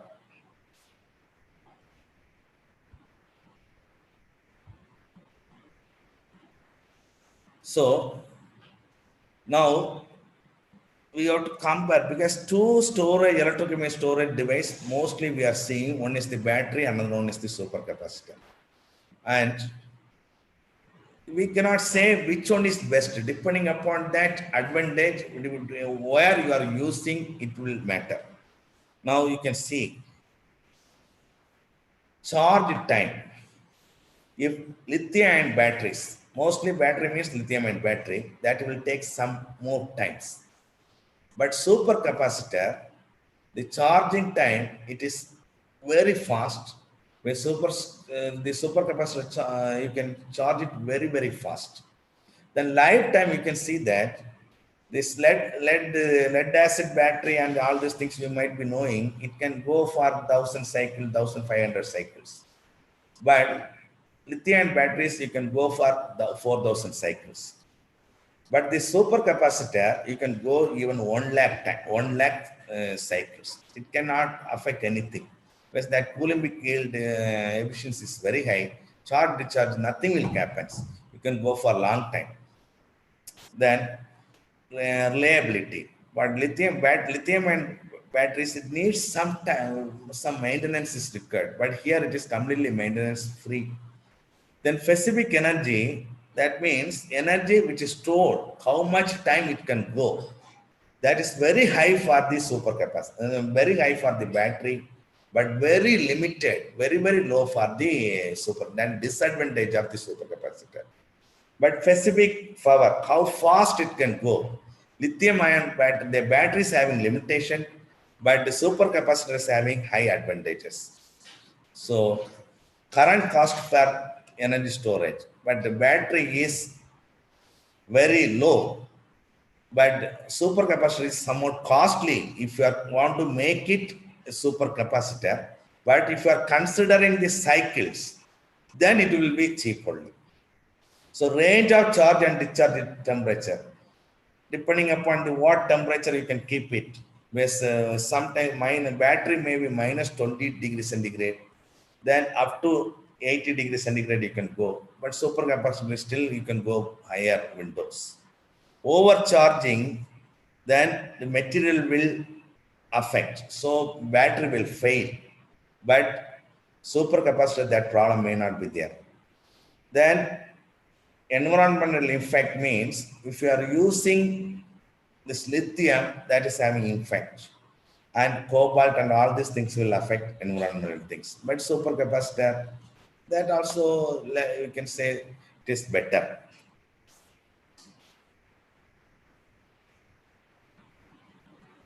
The value wise, the same thing only. Energy density, it is 100 watts WH by kilogram, but supercapacitor minute at least 10 times lower. Power density, the supercapacitor having at least 10 times higher. Efficiency, battery is having less, supercapacitor is having high. Cyclic, it is already told, it may be 4,400 to depending upon the type of the battery. Lithium-ion battery can go for 4,000 cycles. Then supercapacitor can go for a long time. Then in the time of this life, the battery can go for 6 years or for 2 to 6 years, but supercapacitor can go for very long time, more than 10 years. Mostly, it is almost all things are based on the electrochemical phenomena only. Once you are considering the cost, supercapacitor also, if you are considering per cycle, then supercapacitor is less price. Normally, in future generation, another 4 to 5 years, you might be seeing the electric vehicle. But electric vehicle, mostly you might be having both, mostly lithium and battery. It is hybridized with the electrochemical capacitor. Then when this electrochemical capacitor will charge means, once you are applying a brake, that time it can charge. Once you need higher acceleration or more speed, then it can discharge. In this way, you can use more effectively. So, what are the brief history of this supercapacitor?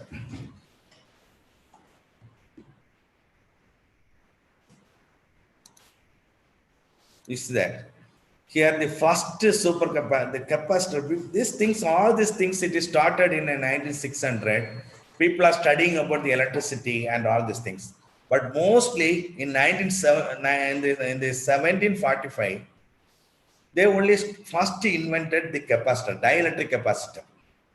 Here we are telling about the Leyden jar and everything. The Leyden jar, you can see that.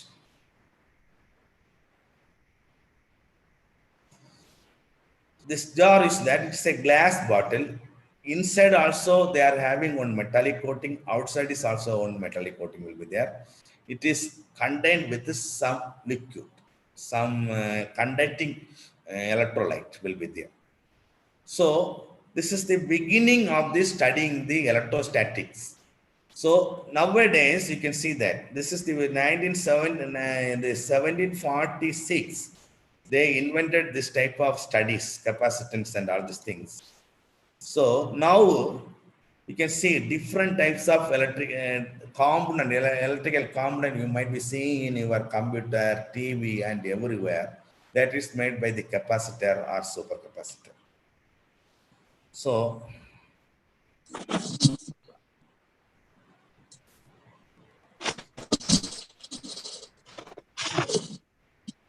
some disturbances there.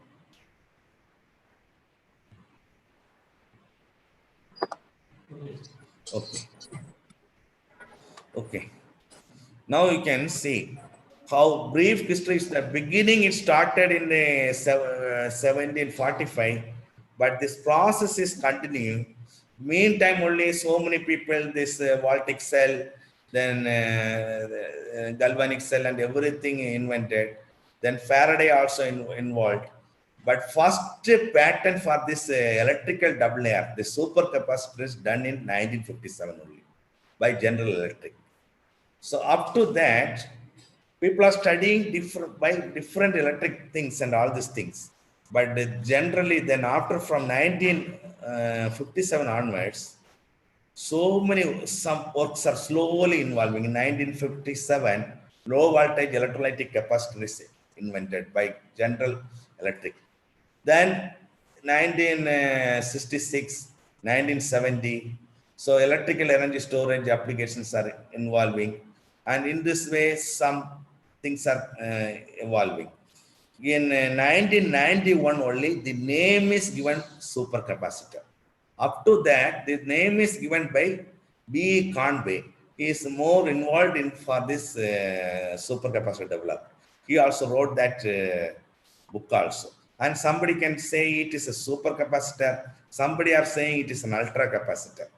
So in this way, the materials are developing. And even in 2010, that time only, I also published that supercapacitor work. So up to that, when we are making even 200 Faraday per gram, that is also highest things in 2010. But nowadays, people are going 2000 Faraday per gram, like that, some things. So here this John B. Goodenough is there. You might be knowing because last year chemistry prize he got it. Basically, he is from a physics. So his basic work is from that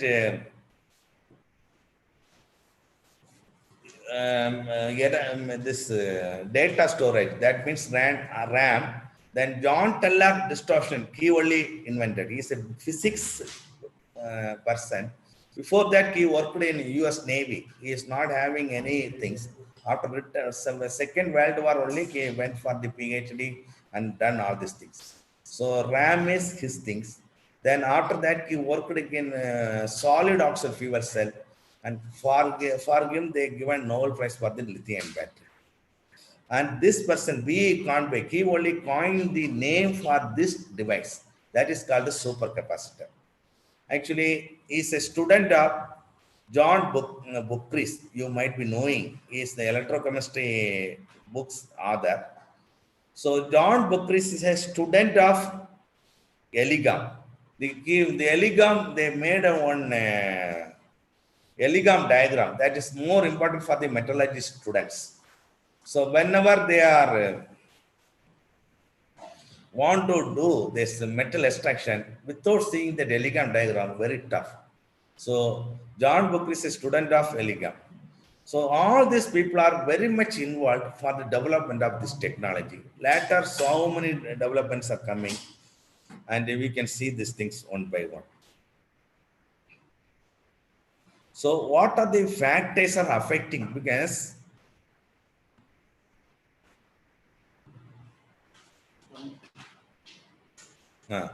what are the, this is the supercapacitor electrode.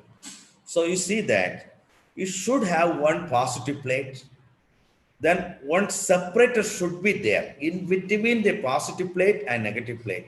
The another one negative plate will be there. So in this, in between this positive plate and the electrolyte membrane, that is made a electrode material. So the electrode material may be EDLC, means the electrical double layer capacitor. It is made by carbon. If it is pseudo capacitor, it is made by metal oxides or sulfides, nowadays nitrites or oxynitrites, and conducting polymers. All things are there. So how to make this material in an effective manner? For that things, what are the characteristics are needed for this material? You can see one by one.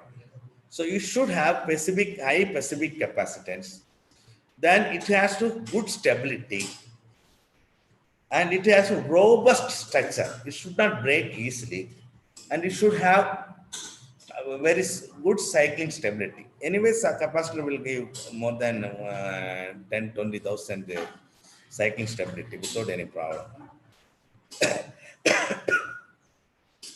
For that purpose, the specific area should be very high. Then only you will get, because when the surface area is increasing, that capacitance will be increasing, because that is directly proportional. The surface area and the capacitance is directly proportional.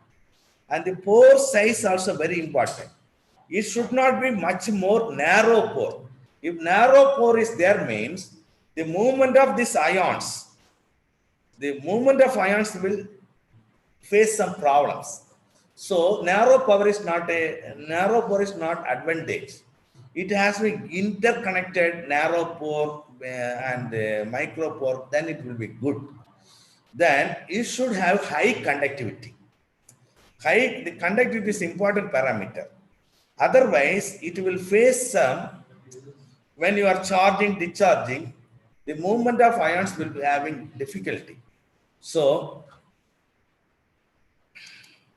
the conductivity is both electrical conductivity, there are two type of conductivity will be there. Electrical conductivity and ionic conductivity, both should be there. Then it should have higher potential window. But the aqueous media and all these things, it will be very tough to get the higher potential window. But non-aqueous solution, you can increase this up to 3 to 4 volt potential window. So then it has to give less resistance and good wettability of the electrolyte. That is also very important. So what are the way to make same material in a good manner? There are so many methods are there to make. We are concentrating mostly on the metal oxide. So there are so many methods are there. In that, microwave assisted method is there, conventional reflex type is there, sol gel method is there, then co-perturbation method is there, salvothermal method is there, then templates that is there, both hard template and soft template is there, chemical vapor deposition is there, and hydrothermal methods are there. But mostly we used here is hydrothermal method due to some reason. So many methods are there, but we choose hydrothermal, which is having most cost effective. Then this operation temperature is below the melting point of the reactant. It is having different types of autoclaves, you can keep it. You can tune so many parameters.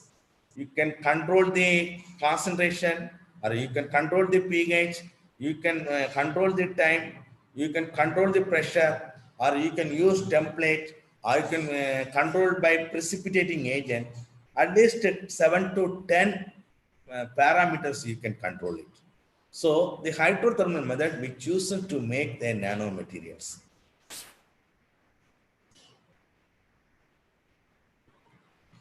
So some things is the carbon-based electrical double layer. You can see that the carbon-based things, mostly even we are getting almost 200 Faraday also very good per gram, because it is more stable. But again, because normally carbon-based things in the 1990, 95, 2005, you cannot cross 100 Faraday. But now, due to increase in the surface area, nanotubes and all these things, people are increasing up to 200, 250, 300 Faraday per gram. This is the material chemistry A paper.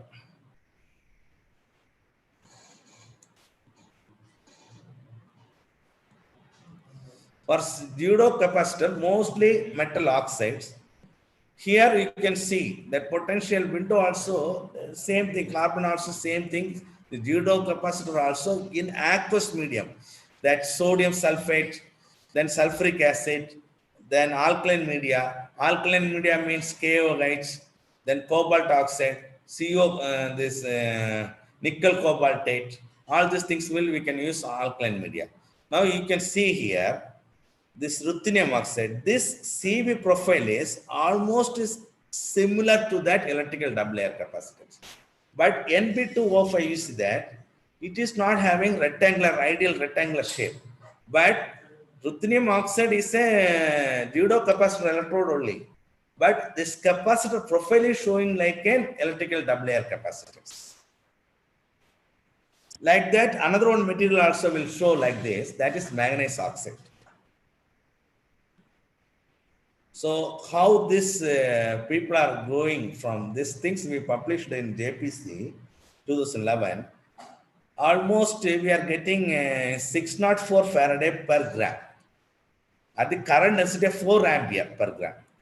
but our stability is not that much. We are degrading that capacitance, 66% degradation after 3000 cycles. But another one work that is done by somebody, that is published in 2011 in Journal of Electrochemical Society. Now you can see that the cobalt oxide, with the help of some template, here they achieved the capacitance of 208 at current density of 1 ampere per gram. Okay, and they are achieved the capacity retention of 97%. That means only 3% capacitance drop is there after 1000 cycles. Like this, the performance is increasing further. Once you are going up that recent literature, you can see that the capacitance value is increasing by 451. Initially, we seen it is 604, but not only capacitance value, we have to see about the stability also. But in 2011, even though we achieved the higher stability, but the stability is not, even though we achieved the higher capacitance, the stability is not that much. But once you are, when they are in further years, the people are achieving reasonable good capacitance, but they are improving their stability. Okay, this, they are losing that capacitance value only 2% after 1500 cycles. Like that, when you are increasing the time and all this thing. Nowadays is that recently Jayakumar gave done, they achieved the capacitance 2870 Faraday gram, then 2000, like that these things are going. So when years are going, the people are improving the performance. From this literature survey, we understand that the people are trying to improve the material properties by tuning their preparation techniques. They are changing that fabrication process. They want to improve that capacitance. Here, this is our work, RGKT, our R0 13, 14, we published this work. Actually, this work is that this is an Arctic globe flower. Naturally, the pink color I shown here is, you can see that. As like that, we imitated that materials. This nickel cobaltate we deposited on the nickel foam.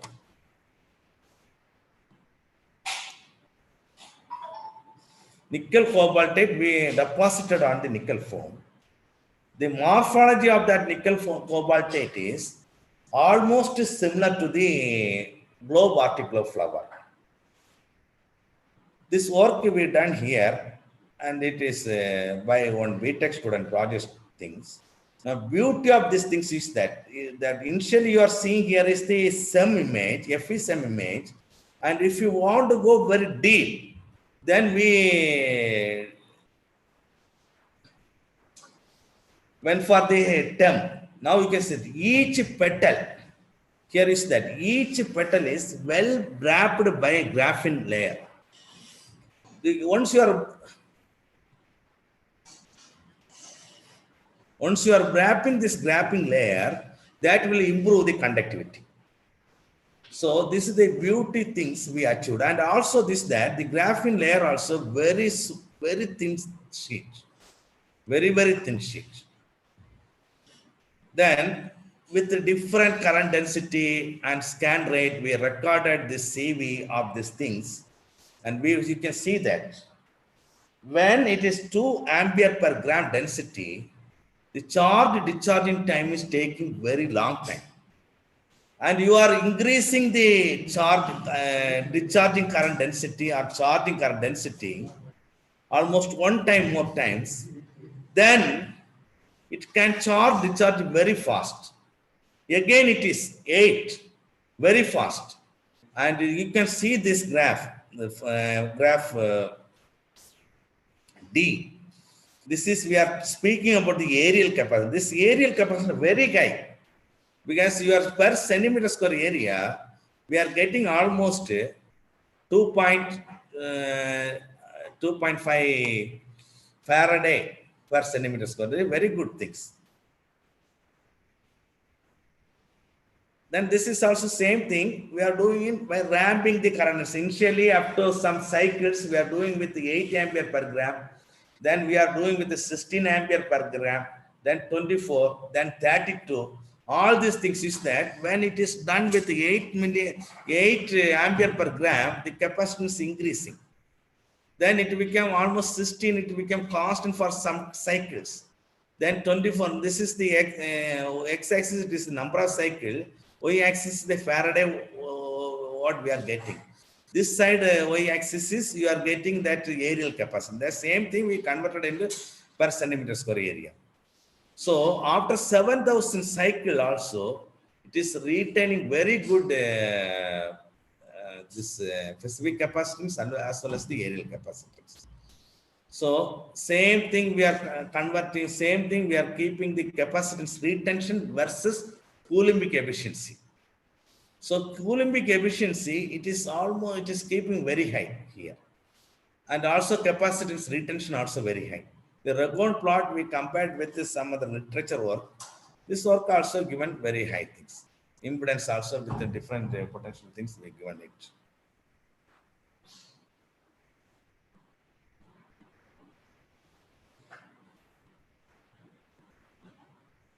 Now you can see that once we are starting the second cycle, this material is shown only 1088 Faraday per gram at the current density of 8 ampere.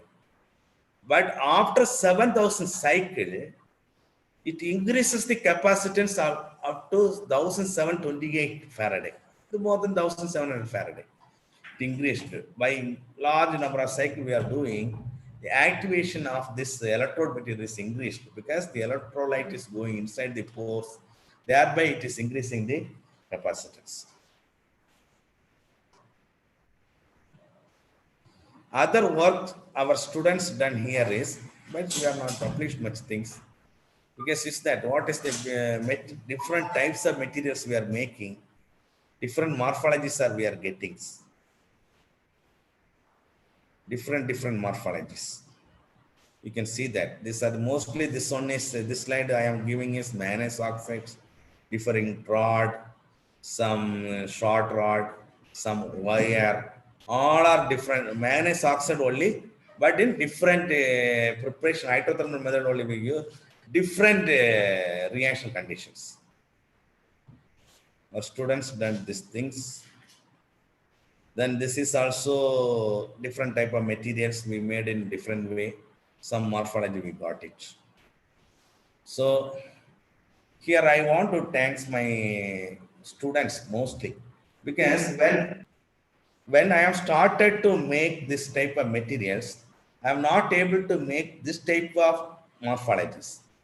When I am guiding my students, they are improving because when the students are achieving because 2010, 2011, my paper you can see, you may not see this type of morphologies. When my students are doing these things, they might be improved the morphology minimum 10 to 20 times. That's what I'm feeling happy when my students are doing better work than me. That I achieved only through the students. Another one thing also I want to make these slides when they are making that my students and my juniors, most of the things slides I taken these things, make this slide in a good manner.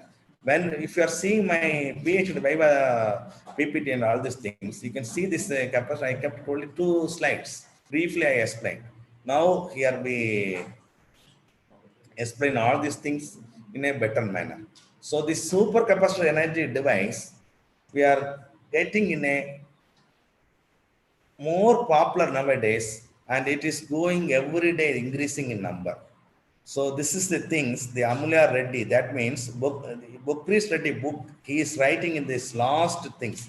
If the 20th century was the century of economic growth, challenge is to make the 21st century the century for sustainable development, economically efficient, self-relevant and environmentally sound economic growth.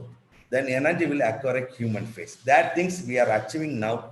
Mostly the electricity price, now government only is increasing, otherwise electricity price is now decreasing. Because 1 unit of electricity by the solar, you can make it within 3 rupee. Okay, that things somebody will invest. No, you no need to invest. So that is solar energy is a renewable energy. So it is not involved fossil fuel. Previously, all things, whatever, now also almost 60 to 70% of electricity generated in India depends on fossil fuel only, like coal, then naphtha based things only. So anyway, we are making in a good manner. So thanks for giving this opportunity. Thank you, sir.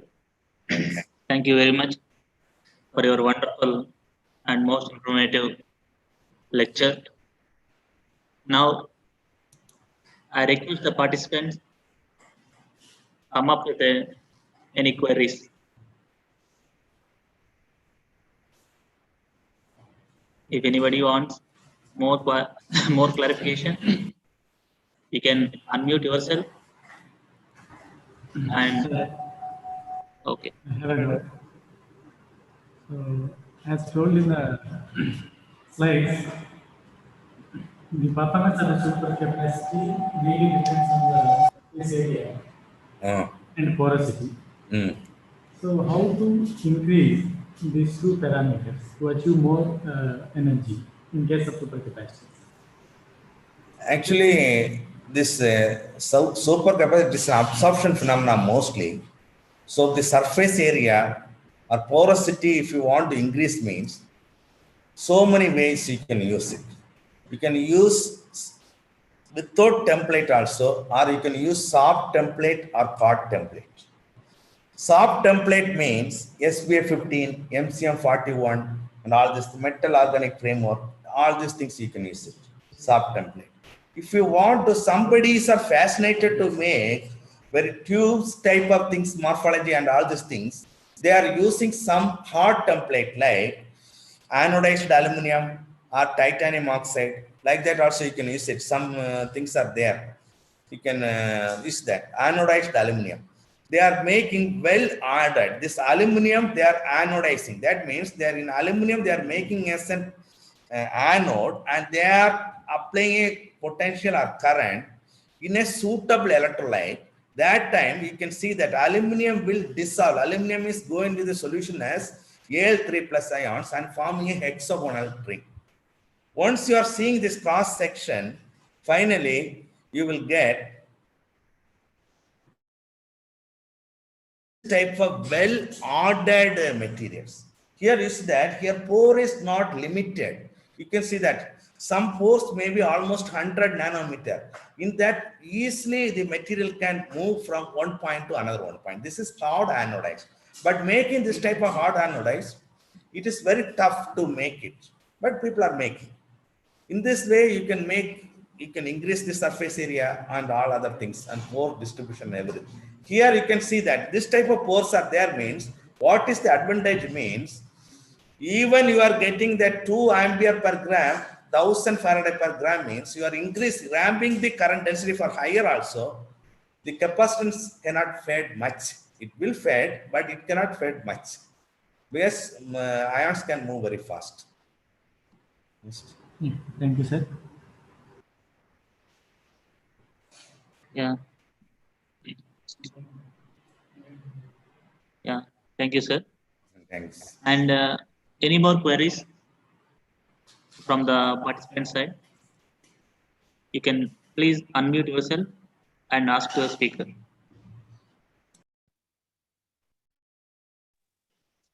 Hello. Yeah, come on, sir. Speak on. Sir, good morning. Good afternoon, sir. Superconductor applications, sir. Where you to use? Please elaborate that. Okay, superconductor. You can unmute it. Hello. Sir. Supercapacitor, mostly wherever you need more power, that place you can apply. Understood? Suppose lot of applications are there. You can see, you see that if you want to run a train, if you want to run a ship, if you want to run a flight, that needs high power density. There you can use it, supercapacitor. And also some of the electronic devices that also having supercapacitor. When you are starting the computer, that need high power. That time also we can use it, supercapacitor. Wherever you need more power, that time starting times when mostly supercapacitor is going to Maxwell company, they are starting that making this electrode and all these things. They want to commercialize that things for electric vehicles. Another 4-5 years now also it is their electric vehicle, but the electric vehicle you cannot buy it now. Any electric vehicle, if you want to buy reasonably good things, it will cost 25 lakhs. People are not offered to pay that much money. But another 4, you might be knowing when feature phones are there, when smartphone came, less people only used to buy. But once the technology developed, the prices are dropping. That time, this demand for the supercapacitor will increase. Now is that another 4-5 years, nearly 40 to 50% of the passenger car manufactured in this world might be run by electric vehicle. If you want to run an electric vehicle, it might be supported by supercapacitor along with lithium-ion battery. So you can find that applications. No temperature is affectable, sir. Temperature is affectable. Temperature condition. Temperature minus 20 degrees centigrade to plus 80 degrees centigrade, it cannot affect anything. Okay, thank you, sir. SNO2 can be used for supercapacitor application, or the efficiency of SNO2, tin oxide. What's that? Come again, sir.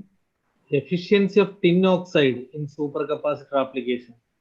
Efficiency of tin oxide, SNO2. Okay, SNO2. Efficiency is that oxide materials that is having some efficiency, 90% it not affect anything. Okay, efficiency is in a capacitor device, it is not a matter much, because you can see that these things will be going for a long time, almost 10,000 cycle or 20,000 cycle. The efficiency loss is not a big matter. You might be seeing that now commercially, people previously told the solar cell, we may not see solar panel and all these things because efficiency is 7%. Now also efficiency is not more than 15%. But we are using, efficiency is not a matter, but we have to make it in a affordable cost. That is more important. But tin oxide and all these things, we can use it, not a big deal to make it in a more effective manner. Okay. Okay, sir. Any more questions? Hello. Any more queries? Sir, some of the participants are requesting us to forward these lectures. Sure, sir. Definitely. We'll forward both session 1 and session 2 with all the participants. And now, any other queries, sir? Please unmute yourself and ask to the speaker.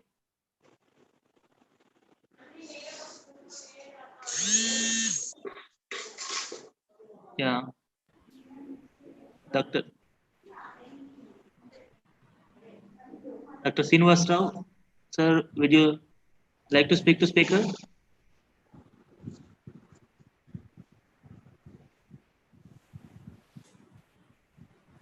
Okay, sir. I think You are asking. Are you asking me? yes, sir. Actually, at first you try to unmute. That's what I'm asking. I am Dr. Srinivas. Yes, sir. Any queries, sir? Yeah, there are no queries. It was a nice presentation by Dr. P. Justin. Thank you, sir. Very useful, sir, for the research scholars and also new faculty members. And also you have published in very good journals, sir. Thank you, sir. For the presentation, sir. We have learned a lot from you, sir. Thank you. Yes, sir. Thank you, sir. Thank you very much, sir. Thank you. Thank you, sir. Yes, sir. Once again, we are thankful to you, sir, for being with us and sharing your most valuable knowledge with us. Thank you again, sir. Thank you, sir. Thank you for organizing. Thank you, sir. Now, I request Mr. H. Sheshagiri sir to give validatory speech on the event. It's over to you, sir. Is it audible, sir? Yes. First of all, I would like to thank our Honorable Director, Dr. B. Sudhir Prem Kumar Garu, for attending the inauguration session in spite of his busy schedule. And on the day one, though we had some pitfalls in meeting all of you on internet, here some hurdles are there. And in spite of that, you all of you had patiently attended all the sessions and made it a grand success. And the day one, it was the host was G. Priyanka Garu, and then she hosted day one session. In the first lecture, Dr. G. Vishwanath Reddy Garu, the HOD of Chemistry Department, has given the glimpse of the Chemistry Department at Ajiketi RK Valley campus. Dr. P. Nagatna Kishore Garu gave a nice introduction about the nanomaterials and its latest applications. Dr. M. Jayaprakash Garu, NIT Rourkela, has given a brief lecture about the covalent organic cage molecules for CO2 absorption. That is the environmental application of these materials. And on the session, on the day two, the session was being chaired by Mr. P. Nagaraja. Dr. A.V.R. Reddy Garu from BARC has given a very nice lecture about the safety in the laboratory issues, and Dr. S. Raghupatrao Garu has mentioned a keynote lecture about the lithium-ion batteries and its success stories. And the day three, the session was being chaired by Mr. A. Venkateshwarlu Garu, and Dr. B. Balnagalu Garu has given a very nice lecture about the advanced metallic and semiconductor nanomaterials for the advanced technical applications. Dr. P. Justin has given a very good lecture about the supercapacitors, and it was a very brief talk and it was more motivating. So with this, all the 6 invited talks, here we come to the ending of the session of this webinar, as well as we hope that this sort of encouragement from all the participants would be ever and ever. And we are even planning to conduct one workshop and one conference in the future scope of time, and then that it will be intimated from the department side very soon. Once again, I thank the organizers and all of you once again for being patientful and attending and making this seminar so successful. Thank you.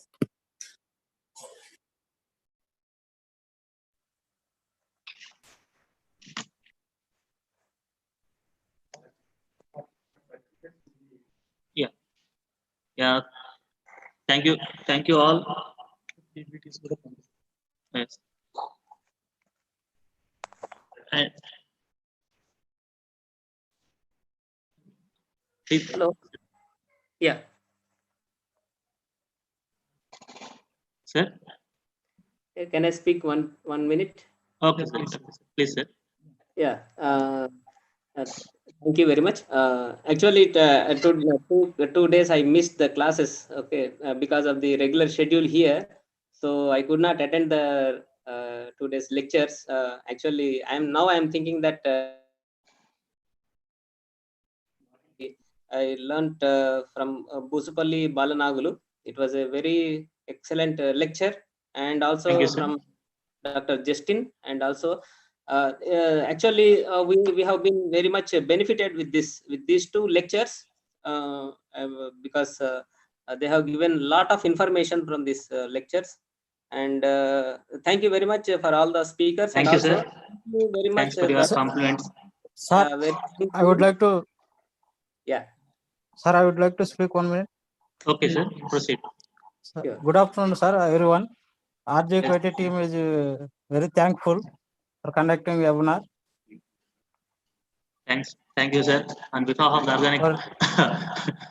First day team, onwards, we are first day very much onwards, your effect is thankful to very you. valuable.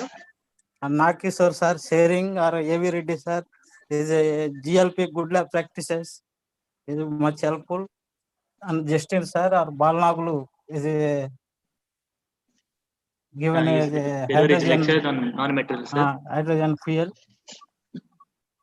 And Justin sir given renewable energy is most valuable. So thank you for Thank you, sir. once again RJ. Thanks for your once again. I thankful to your compliments.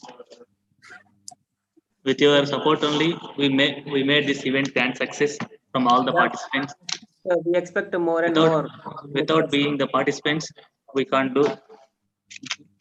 And on small announcement, sir, regarding issue of certificates, I request all the participants to fulfill the feedback link, and maybe the certificates will be issued by the today's evening. And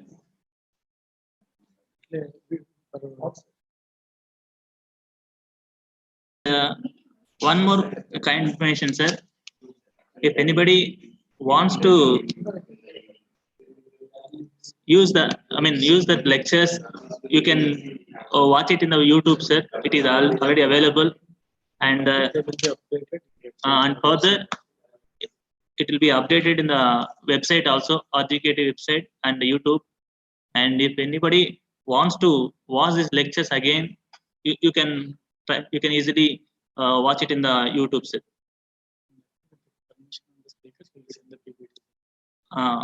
And one more thing, sir. Actually, we have to get the confirmation from the speakers to share this what the PowerPoint presentation and all these things. Once the confirmation is received, we will share that all the documents with the participants. Thank you, sir, for being with us for such a long 3 days for spending your most valuable time with us. And we have received a lot of compliments. We are very much thankful to them, and we are and on behalf of organizing team, I thankful to all the speakers and the participants and the organizing team and faculty and the students who are really taking part in making this event grand success. With this, I stand. The event is closed. Thank you, sir. Thank you, one and all. Have a